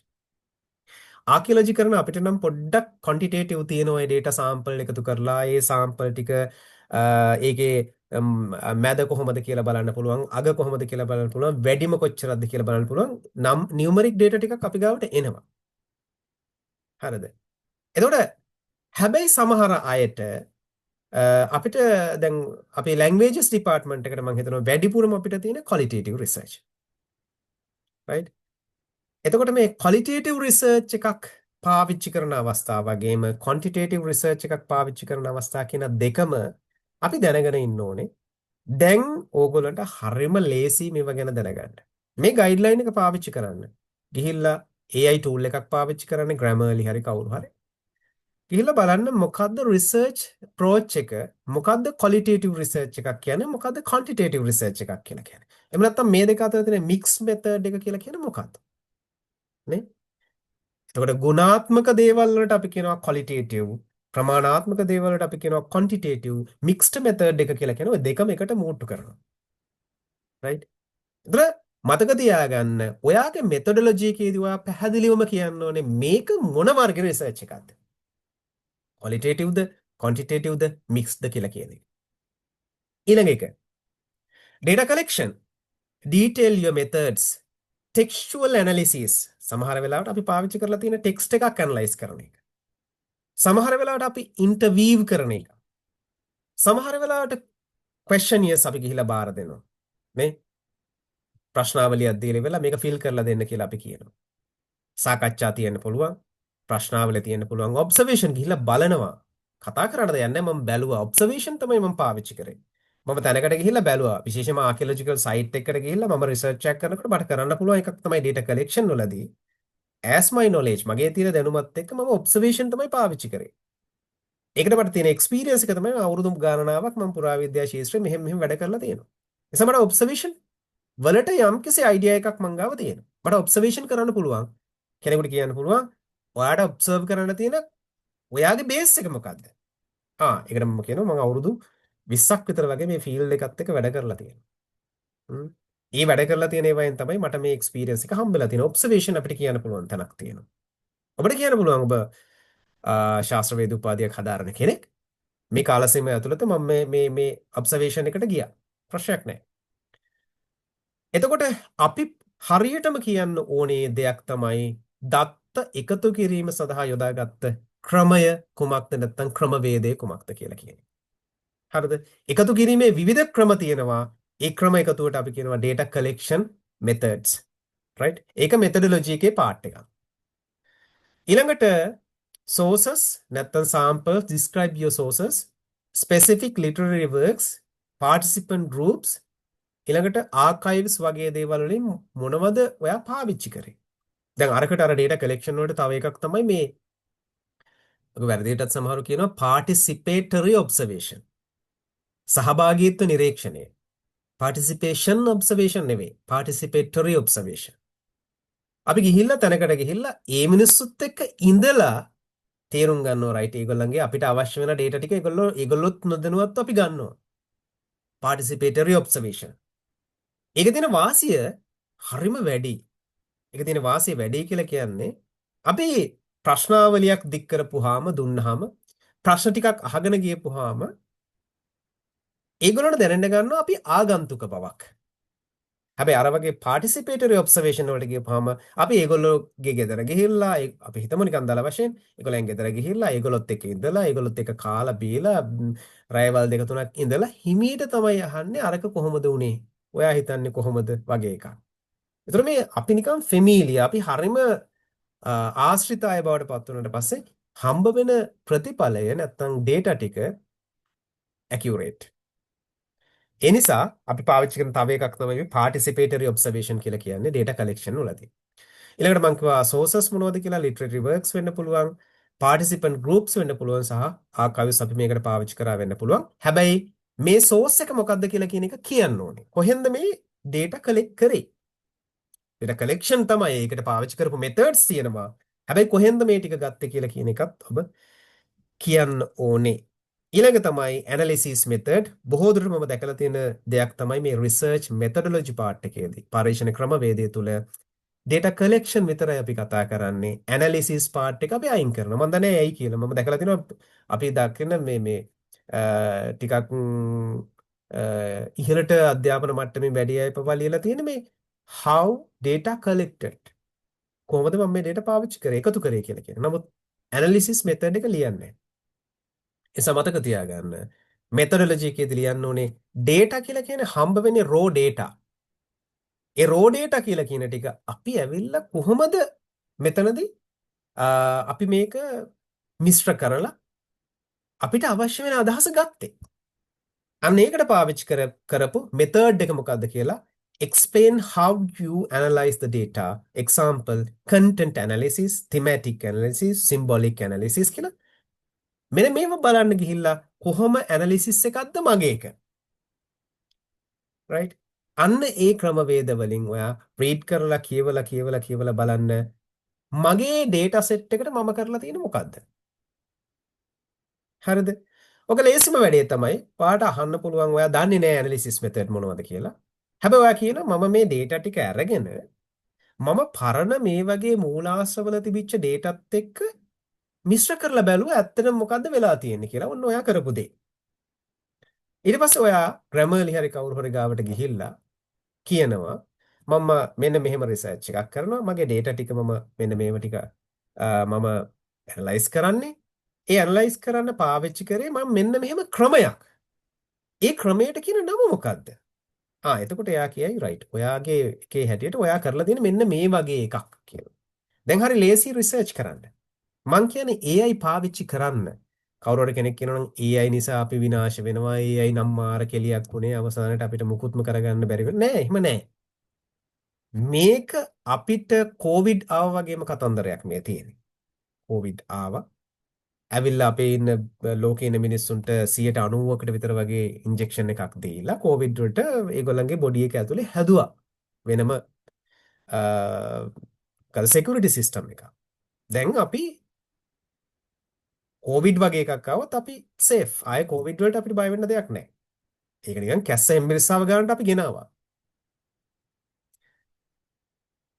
එතකොට ඔයා මේ රිසර්ච් එකට මේ පාවිච්චි කරන ක්‍රම කියන්නේ හරියටම ඔයාගේ රිසර්ච් එකට ඔයා ඩිෆයින් කරේ කොහොමද කියලා කියන්නේ. ඒතර ඒකට AI වගේ දෙයක් පාවිච්චි කරනවා කියලා කියන එක මේ කාලෙදී අත්හරින්න බෑ. අපිට නෂ්ට වෙලා යන්න බෑ. අපිට එක්ක නෂ්ට වෙලා යන්න ඕනේ අපි. එහෙම නැත්නම් අපි ඒකට ඇඩැප්ට් වෙන්න ඕනේ. නෂ්ට වෙන එකද අපි කරන්නේ ඇඩැප්ට් වෙන එකද? තීරණය කරන්න. මම කියන්නේ මම ඒකට වෙන මෙතඩ්ස් පාවිච්චි කරනවා. සමහර වෙලාවට මම ඇසෙස්මන්ට් වලදී පාවිච්චි කරන මෙතඩ් එක ටිකක් වෙනස්. ඔයගොල්ලෝ සමහර අයකට මුණ දීලා තියෙන ඔය ක්‍රිටිකල් තින්කින් වගේ පේපර්ස් වලදී. එතන අපේ ඇනලිසිස් මෙතඩ් එක වගේ දේවල් ඒක රිවිව් කරන මෙතඩ් එක අපි වෙනස් කරනවා. ඔබ මේවත් එක්ක ඉන්න ඕනේ. මේ මෙතඩ් එක හරි පහසුයි. හැබැයි තමන් ගාව තියෙන data set එකට උපරිම පරමාධිපත්‍ය බලය දීලා තමයි මේ අනිත් ලෝකේ තියෙන දේවල් එක්ක ගනුදෙනු කරන්න ඕනේ. තමන්ගේ data set එකට වටිනවා. මොකද AI හැම වෙලේම ඩිපෙන්ඩ් වෙනවා මෙතෙක් කාලයක් කරලා තියෙන dataත් එක්ක. ඉතින් ඔබ කල්පනා කරන්න ඕනේ මොකද්ද? යම් ක්ෂේත්‍රයක data අඩුවක් තියෙනවා නම් ඔබ කරන රිසර්ච් වලින් තමයි data ටික ගිහිල්ලා ලෝකෙට දායාද කරන්නේ. සමහර වෙලාවට මම නිකන් සර්ච් කරලා තියෙනවා. සමහර අවස්ථාවලදී ලංකාවේ මගේ ෆීල්ඩ් එක ආකියෝමෙටලොජි වලින් කරලා තියෙන හොඳම බෙස්ට්ම පේපර්ස් 5 ඔයා මට දෙන්න කියලා කිව්වම එයා මට දෙනවා මගේ පේපර් එකක්. ඒ කියන්නේ එකෙන් අදහස් කරනවා මම ලංකාවේ ආකියෝමෙටලොජි කියලා කියන ෆීල්ඩ් එකේ පොරක්. එහෙම එකක් හැදෙන්නේ නිකන් හිටියොත් නෙවෙයි. අපි ඒකට රිසර්ච් එකක් කරන්න ඕනේ. අපි කරලා තියෙන රිසර්ච් ටිකේ data ටික නිකන් අපි ගාව තියාගෙන ඉඳලා බෑ. ඒක පුළුවන් තරම් ග්ලෝබලයිස් කරන්න ඕනේ. අන්තර්ජාලයට මුදා හරින්න ඕනේ. අන්නේ උදාහරණයකත් එක තමයි අපිට ෆීඩ්බැක් එක ආපහු හම්බ වෙන්නේ. The findings ඊළඟ කොටස තමයි වැදගත්ම කොටස. මෙතඩොලොජි පාර්ට් එක හරිම ස්පෙસિෆික් යුනික් වෙන්න ඕනේ.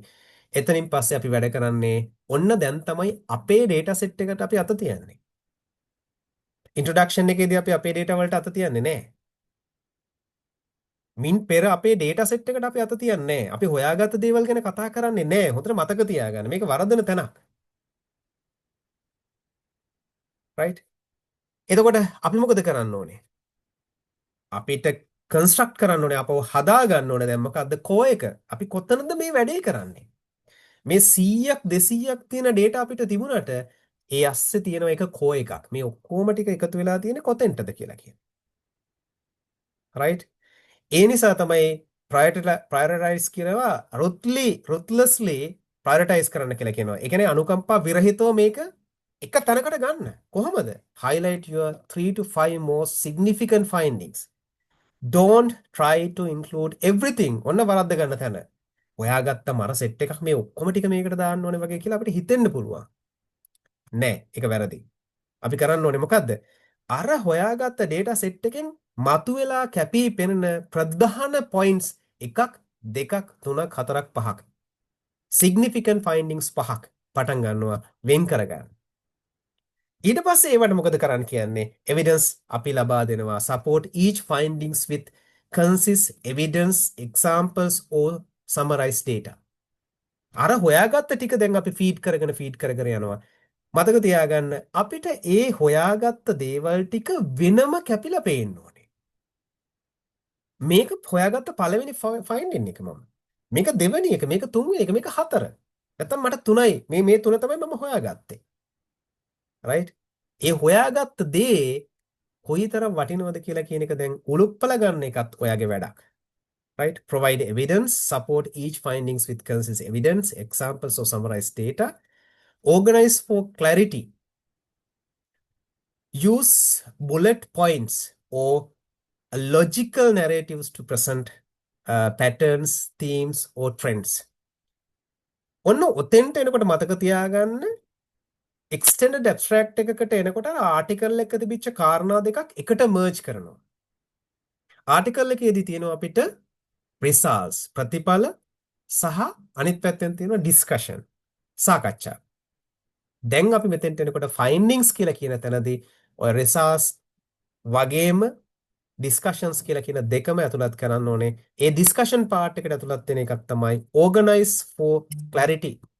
Use bullet points or logical narratives to present pattern, themes, trends. ඒවා අඳුන ගන්න පුළුවන් වෙන්නේ කොහමද?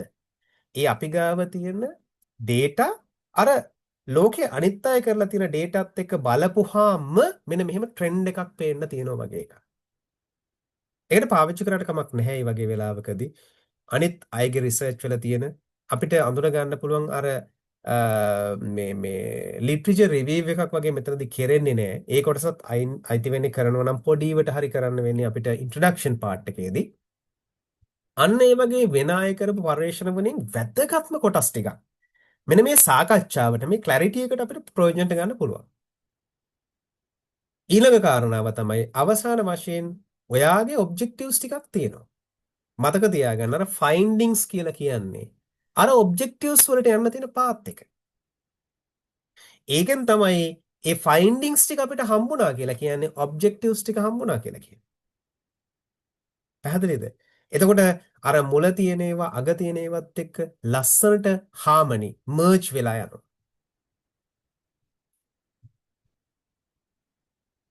ඒක ඊටාත්ම වැදගත්. එතකොට අනිත් පැත්තෙන් මේ ඔක්කොම ටික එකතු වුණාට පස්සේ අර පාත්වේ එකත් එක්ක ගියාට පස්සේ ඔබ්ජෙක්ටිව්ස් ටික ෆිල් වෙනවා කියලා කියන්නේ රිසර්ච් ක්වෙස්චන් එකට ආන්සර් එකක් හම්බ වෙනවා කියලා කියන එක.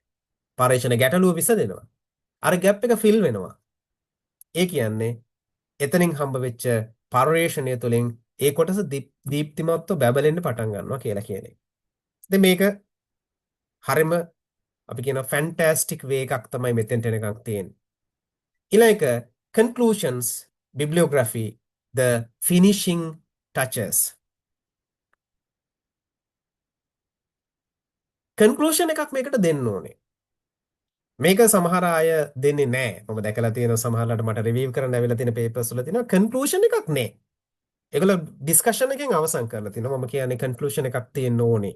ඒක මගේ නෙවෙයි. සාමාන්‍ය සම්මතයේ කන්ක්ලූෂන් එකක් තියෙන්න ඕනේ. ඒ වගේම මේකට bibliography එකකුත් තියෙනවනේ. මේක තමයි අර අවසානයේ සටිචාන් කරන තැන. Conclude with impact by summarizing your unique contribution and cite your sources professionally to show your engagement with the field.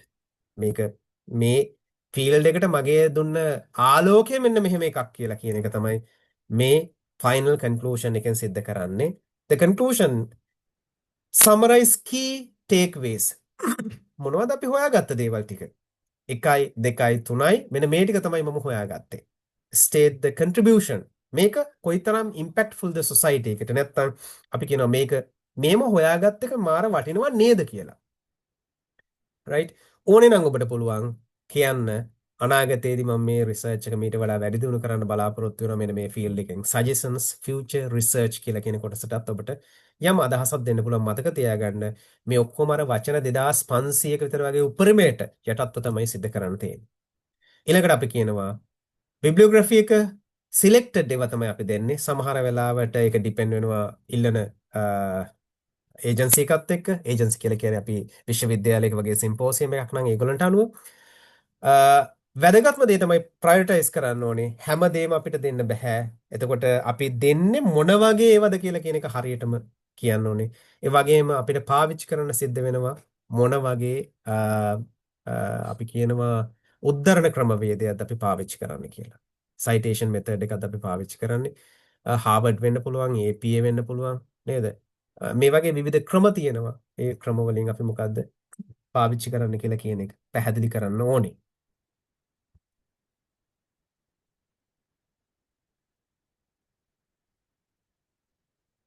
මෙන්න මේ ටික අනිවාර්යයෙන්ම තියෙන්න ඕන කියලා කියනවා මේ වගේ බ්ලූප්‍රින්ට් එකක් ඇතුලේ නැත්තම් මේ තියෙන පාත්වේ එකක් ඇතුලේ.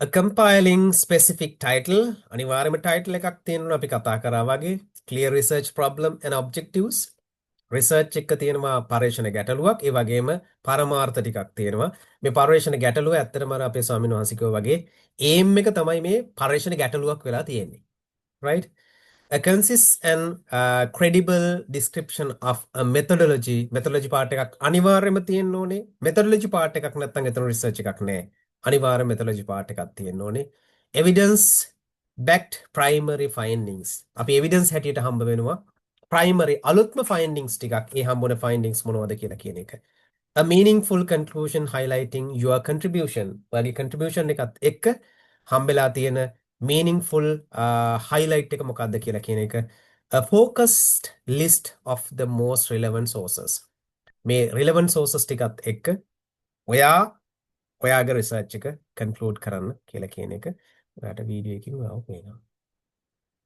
Okay. bye. හැබැයි මෙන්න මේවා කරන්න එපා කියලා තියෙනවා. මොනවද තියෙන්නේ? Extensive literary reviews යන්න එපා literary reviews වලට ඌණෑමට වඩා. අර අපි සාහිත්‍ය වර්ණනා වලට වැඩිපුර යන්න එපා. Raw data or detailed data sets යන්න එපා. අමුදත්ත ඉදිරිපත් කරන්න එපා. අමුදත්ත data sets අපිට මහා ලොකුවට දැවැන්තව ඉදිරිපත් කරන්න යන්න එපා. long direct quotations මේ කාගේ හරි තියෙන quotations ගෙනලා තමන්ගේ excellent abstract එකට ඇතුළත් කරන්න එපා.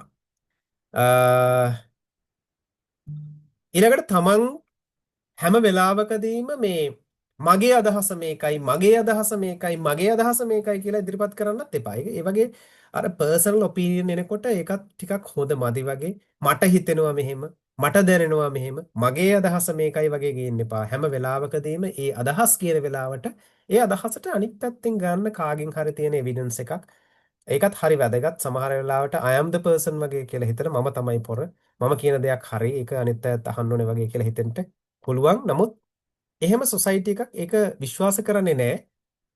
රියල් වේ එකක නැත්තම් හොඳ මාර්ගයක ඒක ආවේ නැත්තම් ඊට පස්සේ ලැන්ග්වේජ් එකේදී වැදගත් වෙනවා ඉන්ෆෝමල් කන්වර්සේෂනල් ලැන්ග්වේජ් එක මේ කතා කරන භාෂාව පාවිච්චි කරන්න එපා. ගොඩක් අයගෙන් සිද්ධ වෙලා තියෙන වරදක් මේක. මම දැකලා තියෙනවා.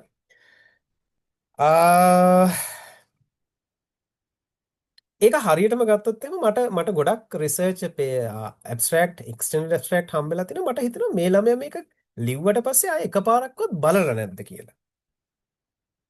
ඒ තරමටම ඒකේ තියෙනවා මේ වචනවල ඉදිරිපත් කිරීමේ මේ වාක්කෝෂය ඇතුලේ හරිම නිකන් මේ ඇයි මෙහෙම ලියන්නේ වගේ කියන අදහසක් එන විදිහට ලියලා. ඉතින් මුත්තම දේ තමයි peer evaluation peersලා වෙන කොහෙවත් දුර යන්න එපා. රූම් එකේ බෝඩිමේ ඉන්න ළඟම ඉන්න කෙනා තමයි peersලා. පළවෙනියටම දෙන්න එයාට දීලා වෙලා කියන්නේ ප්ලීස් මේක බලලා දෙන්න. ඔයාට මොකද්ද මේ ගැන හිතෙන්නේ? මම ඔයා කියන ඕනම දෙයක් පිළිගන්නවා. කිසි ප්‍රශ්නයක් නෑ. ඔයා කියන දේට මම අහුම්කම් දෙනවා. අන්න එහෙම කිව්වහම එයා පොඩ්ඩක් ඔලුවට ඒක අරගෙන එයා ඇත්තටම ටයිම් එකක් අරගෙන ඒක කියනවා. සහ ඒක කියලා දුන්නට පස්සෙත් ඌගේ තියෙන තරහට මට මේකට මේ තියලා ඇරියා බලන්නකෝ කිව්ව දේවල් ටික. එහෙම කරන්න ඕනේ මේක හොඳම රිසර්ච් එකක් නේ මම කරලා තියෙන්නේ වගේ තැනකට යන්නේ නැතුව එයාට අහුම්කම් දෙන්න. අන්න ඒ වගේ තැනකට යන්න පුළුවන්. peer evaluation වලදී වැදගත්ම කාරණාව තමයි එයාට තේරෙනවා තමන්ගේ grammar වල හරි නැත්නම් තමන්ගේ මේ language එකේ තියෙන අර informal ගති එහෙම තියෙනවා නම් එයා කියයි සමහරවිට මෙන්න මේක ගැලපෙන්නේ නැහැ නේද? මේක හදන්න වෙයි නේද කියලා. right? Information not direct relevant to the research question. සමහර අය ගේන්න පුළුවන් මේකට අදාළම නැති ඒවා ගෙනල්ලා මේක ඇතුළේ පෝෂණය කරන්න උත්සාහ කරනවා. ඒවා අදාළ නැහැ එතෙන්ට ඇත්තටම. නමුත් සමහරව ඉන්නවා ඒ ටික එතෙන්ට ගේන අය. From draft to masterpiece, the editing process. බලන්න එඩිට් කරන්න ලිව්වට පස්සේ අනිවාර්යයෙන්ම ඒක තමයි මම අර ඒක අවසානට කියාගෙන ආවේ. Be direct, use clear concise sentence and favor the active voice එකෙන් ලියන්න කියලා කියන්නේ. right? passive නෙවෙයි active voice එකෙන් ලියන්න කියලා කියන්නේ. අදාළ කාරණාව ලියුණාද කියලා කියන එක දෙතුන් පාරක් කියවලා බලන්න. ඒක හරි වැදගත්. right? Be precise. Adhere strictly to the word count. බලන්න word count එක කොච්චරද තියෙන්නේ කියලා කියන එක. Be meticulous. Proofread for grammar and spelling error. ඒකත් මම කලින් කිව්ව බලන්න කියලා. Be guided. Always reread and follow the specific conference submission guidelines. මෙන්න මේක නැතුව ඔයගොල්ලෝ කොච්චර හොඳට ලියවත් වැඩක් නැහැ. කොන්ෆරන්ස් එකෙන් කියලා තියෙනවා ඔයා මෙන්න මේ ටික අතුලත් කරන්න කියලා. වර්ඩ් ලිමිට් එක මෙච්චරයි කියලා. එතකොට ඔයාගේ සමහර වෙලාවට මතක තියාගන්න ඉන්ටර්නැෂනල් ලෙවල් එකට යනකොට ඒකේ ඉල්ලලා තියෙනවා කීවර්ඩ්ස් පහක්. ඔයා කීවර්ඩ්ස් පහක් දීලා නැත්නම් ඒක රිජෙක්ට් වෙන්න හේතුවක්. ඒකේ අදහස තමයි ඔයා මේ කොන්ෆරන්ස් එකේ දීලා තියෙන ඒ සිම්පෝසියම් එකේ දීලා තියෙන ගයිඩ්ලයින්ස් කියවලා නැහැ. පළවෙනි රික්වයර්මන්ට් එක තමයි පළවෙනි තැන තමයි ඔයාගේ ගයිඩ්ලයින් A to Z කියවන්න ඕනේ. මතක තියාගන්න. ඉන්ටර්නැෂනල් පබ්ලිකේෂන් එකක් කරනකොට පිටු 30ක් විතර වගේ කියවන්න තියෙනවා අපිට. පිටු 30ක් විතර වගේ කියන්න තියෙනවා මොනවද? ගයිඩ්ලයින්ස්. නිකම්ම නෙමෙයි. ඒ ගයිඩ්ලයින්ස් කියුවට පස්සේ ඒකට අනුව තමයි අපි ආටිකල් එක රීඅරේන්ජ් කරන්න ඕනේ. ඒකට තව මාසයක් විතර වගේ ගත කරනවා සමහර වෙලාවට. සමහරවිට අපේ සයිටේෂන් මැනේජ්මන්ට් එක සම්පූර්ණ වෙනස් කරනවා. අපි හාවර්ඩ් වලට ලියලා තියෙනකට ඒගොල්ලෝ කියනවා APA වලින් අපිට දෙන්න කියලා. මෙන්න මේ වගේ ලොකු විපර්යාසයක් වෙන්න පුළුවන් මෙතනද නෙමෙයි ආටිකල් එකකට යනකොට.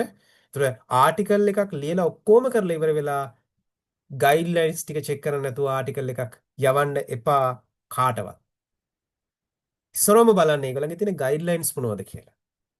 ඊට පස්සේ ලියන්න ලෙටර් එකක් මම මේක වෙනම අපිට අවස්ථාවක් තිබුණොත් කතා කරමු. ඒ වගේ එකක් කොහොමද ලියන්නේ, කොහොමද ඒක යවන්නේ, කොහොමද ඒකටත් තියෙනවා යම්කිසි ethical background එකක්. ආචාර ධර්ම ටිකක් ඒවා කොහොමද කරන්න කියලා කියන එක. අපි මෙතනින් මේකට යමු. මතක තියාගන්න seek feedback, ask a colleague or mentor to review your draft or clarity and impact. මතක තියාගන්න. මම අර කලින් කිව්ව කාරණාව ළඟම ඉන්න කෙනාට දෙන්න. එයාට කියන්න. එයා බලලා දුන්නට පස්සේ එයාගේ කමෙන්ට්ස් ටිකත් එක්ක ඉන්න තව එක්කෙනෙකුට දෙන්න. double blind peer reviews කියලා අපි යනවා. ආටිකල් එකක් යවුවට පස්සේ. එහෙම ඉන්න කීප දෙනෙකුට දුන්නට පස්සේ බලන්න ඒගොල්ලෝගේ පර්ස්පෙක්ටිව් එක මොකක්ද කියලා. එයා කියයි ඔයාගේ මට තේරෙන හැටියට ඔයාගේ අවශ්‍යතාවය මේක ඔයාගේ තියෙන රෝ ඩේටා ටික මෙන්න මෙහෙම කරොත් නම් මේක වැඩේ හරියයි යන්න මෙන්න මේ ෆැකල්ටි එකේ අර අක්කා කෙනෙක් ඉන්නවා නංගි කෙනෙක් ඉන්නවා එයා නියමයි මේ වැඩේට එයා හරි ලස්සනට මේ ටික ඇනලයිස් කරලා දෙයි සපෝට් එක ගන්න ඔයගොල්ලෝ ඉන්නේ එවිඩන්ස් තියෙන තැනක විතරක් නෙවෙයි ඩේටා ප්‍රොසෙස් කරන්න පුළුවන් තාම හොඳ තැනක ඉන්නේ මම තමයි මේක දන්නේ මට විතරයි මේක සෙන්ස් වෙන්නේ කියලා කියන එකේ ඉන්න එපා හැම වෙලාවකදීම try කරන්න අනිත් අයගෙන් සපෝට් එක මේකට ගන්න එහෙම ගන්න පුළුවන් වුණාම අපිට යන්න තියෙන දුර වැඩි avoiding common structural flaw මොනවද wage titles title එක අපි කියනවා අර නිකන් දුර්වල එකට යන්නේ නැතුව specific keywords එක්ක යන title එකකට යන්න unclear objectives තියෙන්න බෑ smart objectives තියෙන්න ඕනේ අපිට ඒක smart කියලා කියන්නේ specific measurable achievable relevant time bound framework එකක් ඇතුලේ මේ objectives ටික අපි පිළිහිටව ගන්නවා weak findings වෙනුවට අපි යන්න ඕනේ මොනවටද ensure every claim is backed by the sufficient and clearly presented evidence A evidence ඔක්කොම ටික අපිට measure කරන්න පුළුවන් හරි ලස්සන දේවල් ටිකක් අපි තියෙනවා කන්ක්ලූෂන් එක අනිත් කිසිම දෙයකට සම්බන්ධ නැති කන්ක්ලූෂන් එකක් ලියන්න නැතුව අපි හොයාගත්ත රිසර්ච් ෆයින්ඩින්ග්ස් හරිම ක්ලියර්ලි පැහැදිලි කරන තැනකට ගිහිල්ලා පැහැදිලි කරලා දෙන්න පුළුවන් නම් වඩා හොඳයි කන්ක්ලූෂන් එක වර්ඩ් ලිමිට් එක නම් අනිවාර්යයෙන්ම සලකන්න වචන 2500 නම් වචන 2000 නම් ඒ තියෙන වචන ගානෙන් එහාට එක වචනයක්වත් ලියන්න එපා අඩුවෙන් ටිකක් තියාගත්තට කමන්නේ වැඩි කරගන්න එපා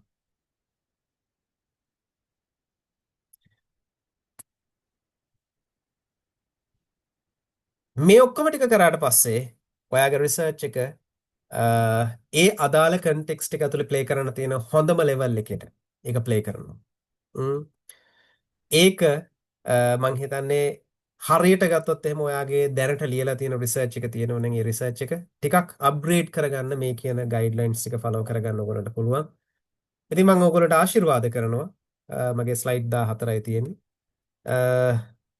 ඒ වැඩේ ඔබ බලාපොරොත්තු වෙන ආකාරයට ඉතාම හොඳින් කරගන්න මට පැයකොත් විනාඩි 14යි එකනොත් විනාඩි පැයකොත් විනාඩි 10කින් විතර වගේ මගේ ප්‍රසන්ටේෂන් එක අවසන් වුණා. ඒ කියන්නේ සාමාන්‍ය මිනිත්තු 70ක් විතර වගේ මම කිව්වා මිනිත්තු වලින් තමයි මගේ මේක කියන්න වෙන්නේ කියලා.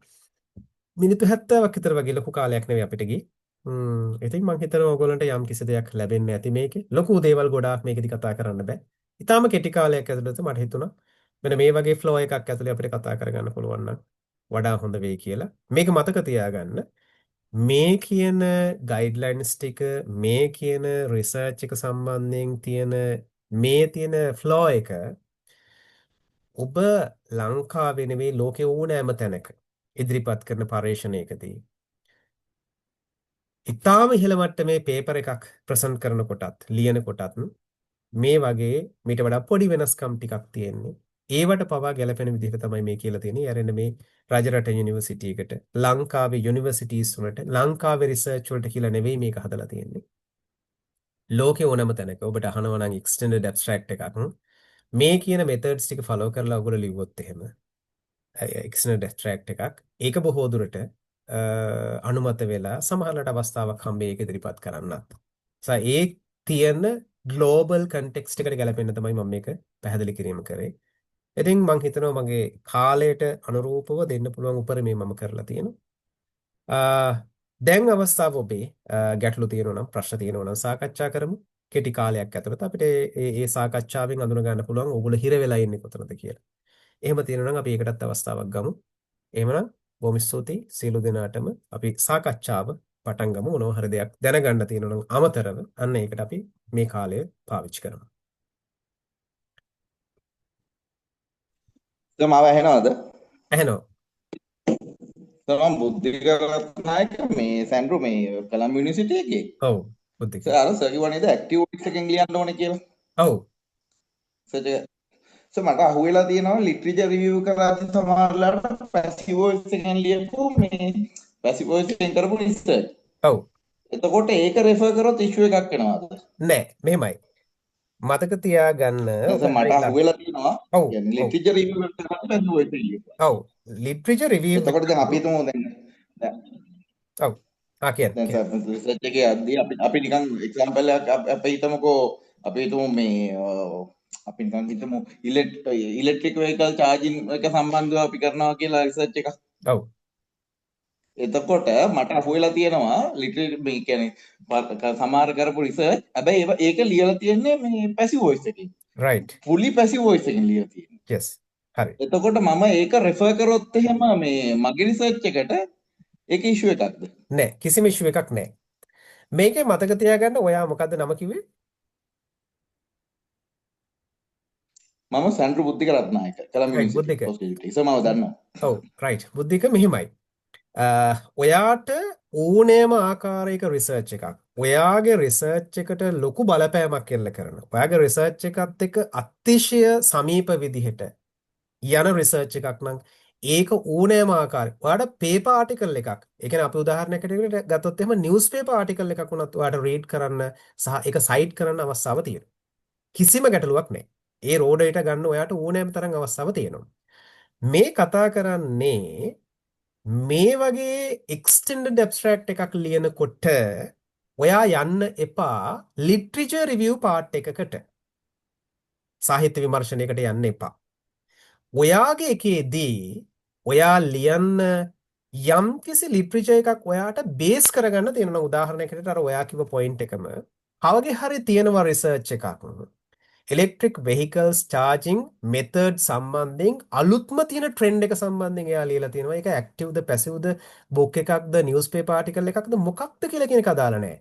හැබැයි ඔයාගේ තියෙන මේන් රිසර්ච් එක තියෙන එතන නම් ඔයාට ඒක ත්‍රූ නම් ඔයාගේ රිසර්ච් එක කරගෙන යන්නේ. ඔයාට ඒක ගන්න පුළුවන් ඔයාගේ මදර් සෝස් එක හැටියට. මගේ රිසර්ච් එක කරනවා බට් මම පාවිච්චි කරන්නේ මෙන්න මේ රිසර්ච් එක පදනම් කරගෙන තමයි මම මේකට යන්නේ. නමුත් එක්ස්ටෙන්ඩඩ් ඇබ්ස්ට්‍රැක්ට් එකේදී ඔයා ලිටරේචර් රිවිව් එකක් කරන්නේ නැහැ. හැබැයි රියල් ආටිකල් එකක් ලියනවා නම් ෆුල් ලෙන්ත් ආටිකල් එකක් ලියනවා නම් අන්න එතෙන්ට ඔයාට යන්න පුළුවන්. ආටිකල් එක ලියනකොට සමහර ජර්නල් වල ඒගොල්ලෝ ඇක්සෙප්ට් කරනවා ඒක ඇක්ටිව් වොයිස්ද පැසිව් වොයිස්ද කොහොමද කියලා කියන එක සමහර අය ඒක කන්සිඩර් කරන්නේ නැහැ. සමහර අය ඒක කන්සිඩර් කරනවා. රයිට් බුද්ධික මම හිතනවා ඔයාට Thank you sir. Right Thank you sir.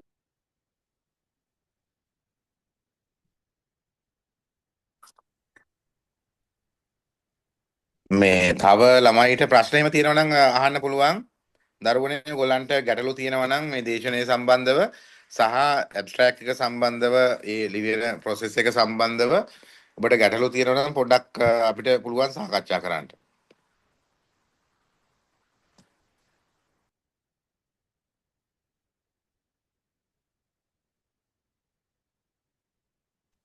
Sir ඔව් මම සුජාත හඳුරු කතා කරන්නේ ඔව් අපේ හඳුරන්නේ සර් මේ සමහරක් රිසර්ච් පේපර් වල මේ ගැටලුවක් නැතුවත් කරන්න පුළුවන් පේපර් මම දැකලා තියෙනවා. ඒ කියන්නේ ගැටලුව දාලා නැතුව අරමුණක් වෙනුවෙන් පමණක් කරන පේපරුත් තියෙනවා. එතකොට සර් ගැටලුවක් අනිවාර්යයෙන්ම අවශ්‍ය කරනවද? රයිට් මගේ රිසර්ච් එක යන්නේ මෙන්න මේ අරමුණ සාධනය කර ගැනීම සඳහා කියලා අරමුණක් බේස් කරලා යන ආටිකල් තියෙනවා. ඔව් සර්. එතකොට සමහර තැන්වලදී තියෙනවා ඒගොල්ලෝ රිසර්ච් ප්‍රොබ්ලම් එකක් බේස් කරගෙන යන එකක්. ඔව් සර්. සමහර වෙලාවට කෙනෙක් කියන්න පුළුවන් මේකේ මම ඔය කියලා දෙනවා සමහර ලාවට රිසර්ච් මෙතඩ්ස් ඇන්ඩ් ඇකඩමික් ඉන්ටෙග්‍රිටි කියලා අපේ කෝස් එකක් තියෙනවා. ඒකදී මම ඔක පැහැදිලි කරනවා. හාමුදුරනේ ඇත්තම කතාව තමයි අපිට ඔන්න ඔය තියෙන ඒම් එක රිසර්ච් ඒම් එක.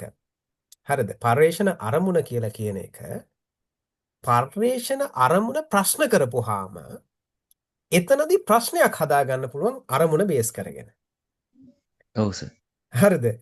එතකොට හරි. ඇත්තනම ඔය දෙක අතර ලොකු දුරක් නැහැ. එක ළඟ මේ එක ගෙදර ඉන්න දෙන්නෙක් ඔය දෙන්න. ඔව් සර්. එතකොට අරමුණ ප්‍රශ්න කරලා අරමුණ තුලින් ප්‍රශ්නයක් හදාගත්තට පස්සේ අරමුණව තමයි ඉෂ්ට වෙලා තියෙන අරමුණ කියලා කියන්නේ මොකද්ද වෙන්න ඕනේ කියලා කියන එකනේ. ඔව් සර්. ඒක question mark එකක් ඇතුළට ගන්න ඕන නිසා අපි හදාගන්න එක තමයි research question කියලා කියන්නේ. හොඳයි සර් ඒ තේරුණා. නිසා ඔය දෙක අතර ලොකු දුරක් තියෙනවා කියලා හිතන්න එපා. ඔය දෙකේ තියෙන්නේ ළඟ එක ගෙදර ඉන්න දෙන්නෙක් ඔය. ඔව් සර් හරි.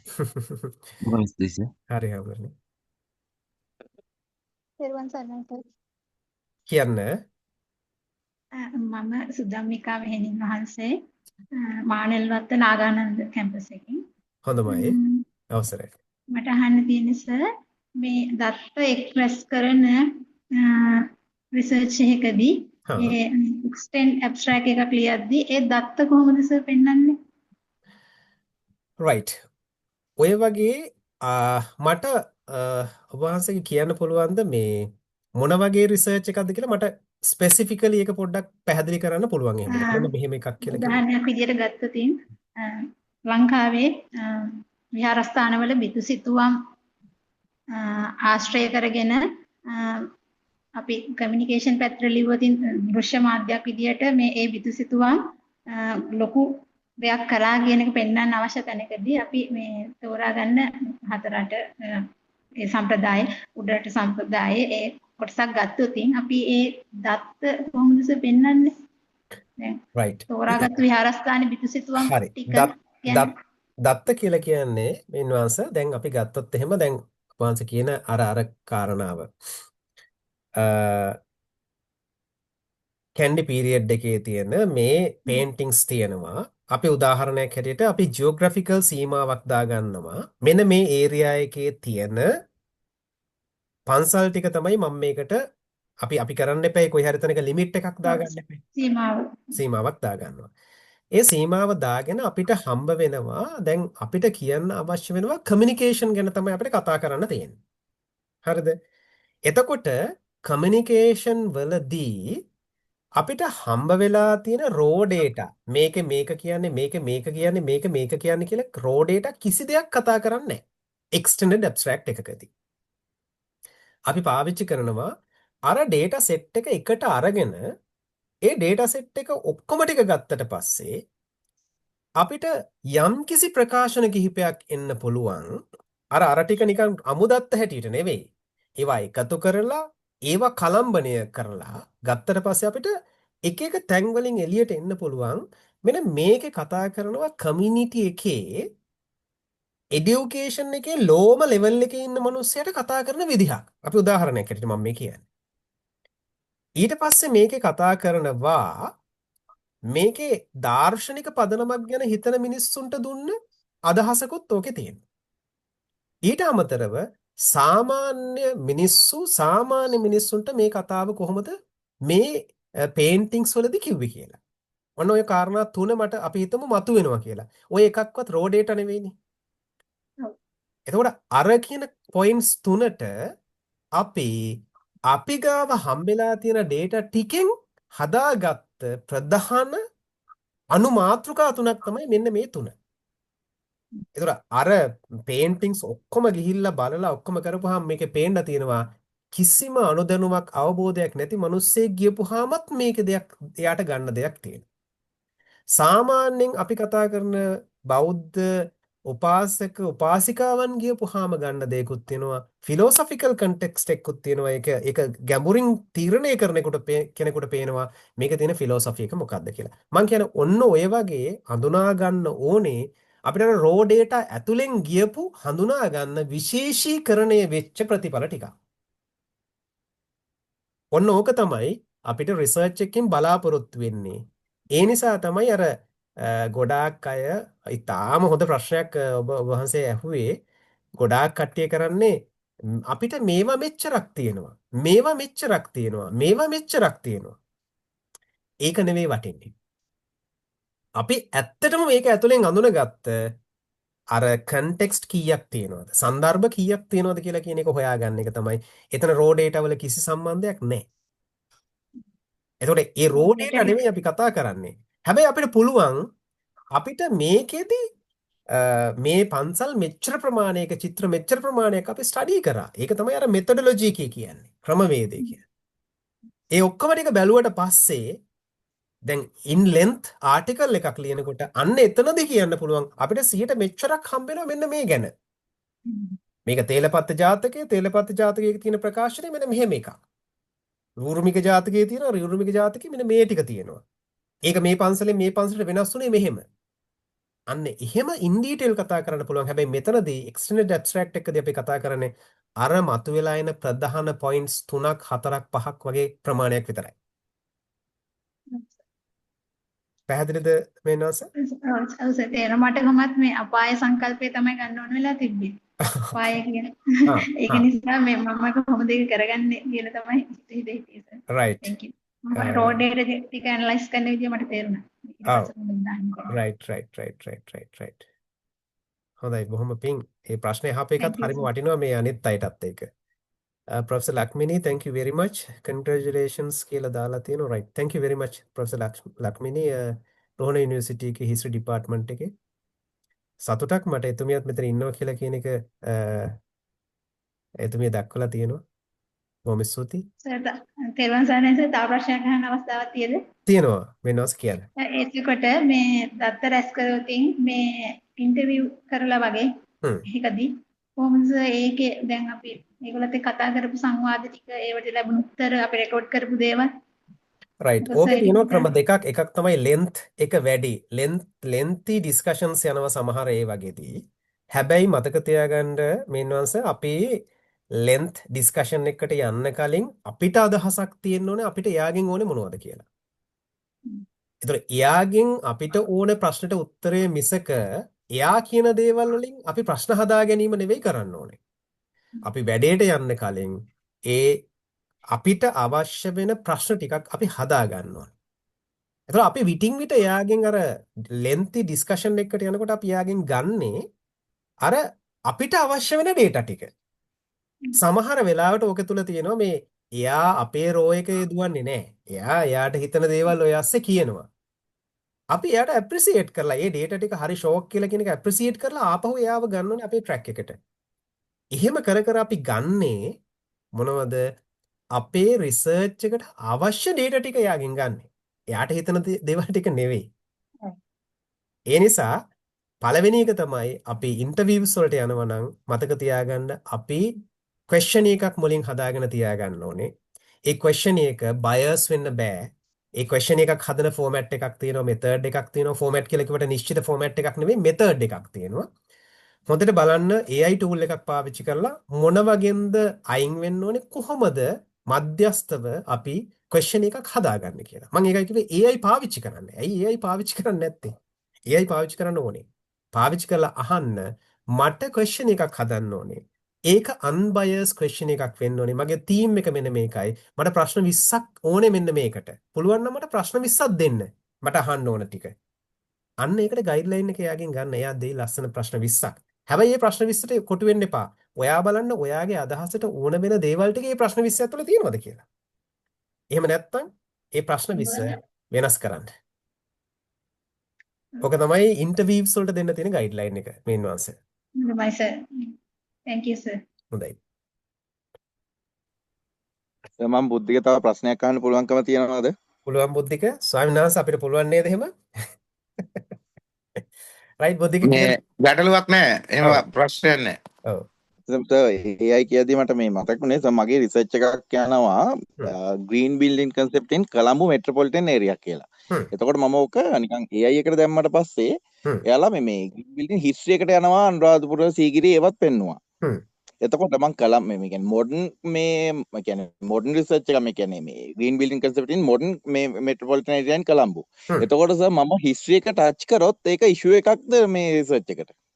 ඒක ඩිපෙන්ඩ් වෙනවා ඔයාගේ රිසර්ච් එකේ රිසර්ච් ක්වෙස්චන් එක රයිට් ඊළඟට අපි කියනවා රිසර්ච් එකේ තියෙන ඔයාගේ ગેප් එක ඔයා හදාගෙන තියෙන ગેප් එක රිසර්ච් ටයිටල් එක ඊළඟට ඔබ්ජෙක්ටිව්ස් ඔය ටිකට අදාළව තමයි ඔය ප්‍රශ්නට උත්තරයක් දෙන්න වෙන්නේ.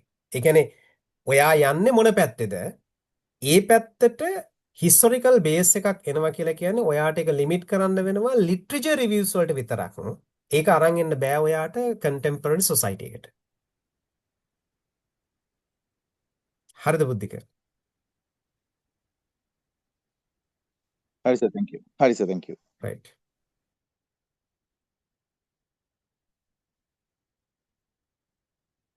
අපේ රජරට ළමයින්ට මුකුත් ප්‍රශ්නයක් නැද්ද? විජේපාල ඩොක්ටර් විජේපාල අපි දැන් මේ ඔව් ඒක තමයි. අපේ ළමයි තාම මේ කිසිම ප්‍රශ්නයක් නැහැ. කමක් නැහැ. සමහර වෙලාවට ප්‍රශ්න ඇති අපේ ස්වාමීන් වහන්සේ කෙනෙක් නම් ඇහුවා නේද අපි? ඔව් ඔව්. හ්ම්. මේ ළමයි ඔයගොල්ලන්ට ප්‍රශ්න තියෙනවා නම් අහන්නකෝ.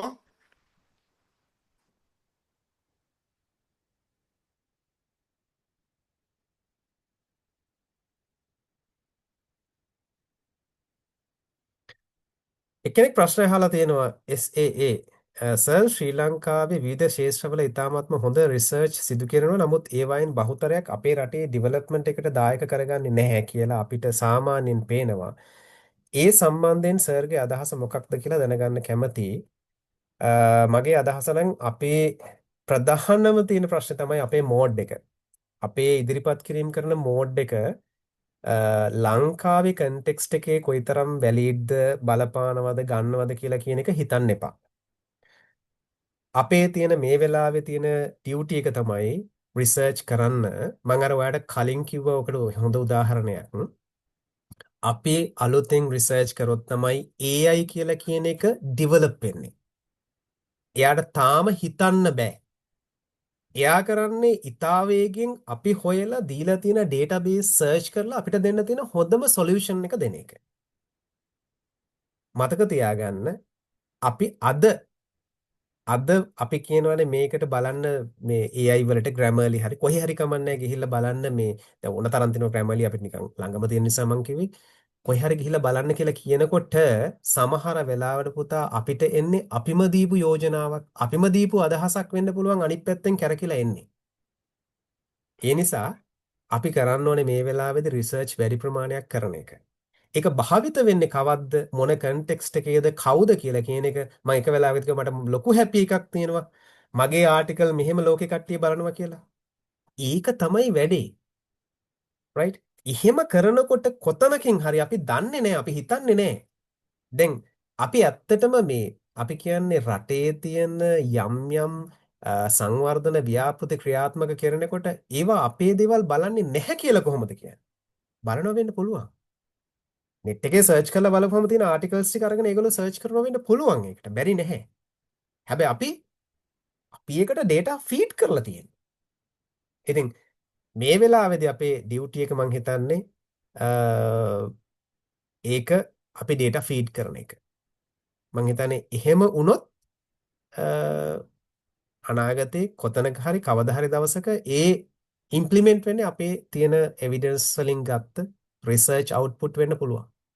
දැන් අපි කරන්න ඕන දේ තමයි ඒ data feed කරන එක.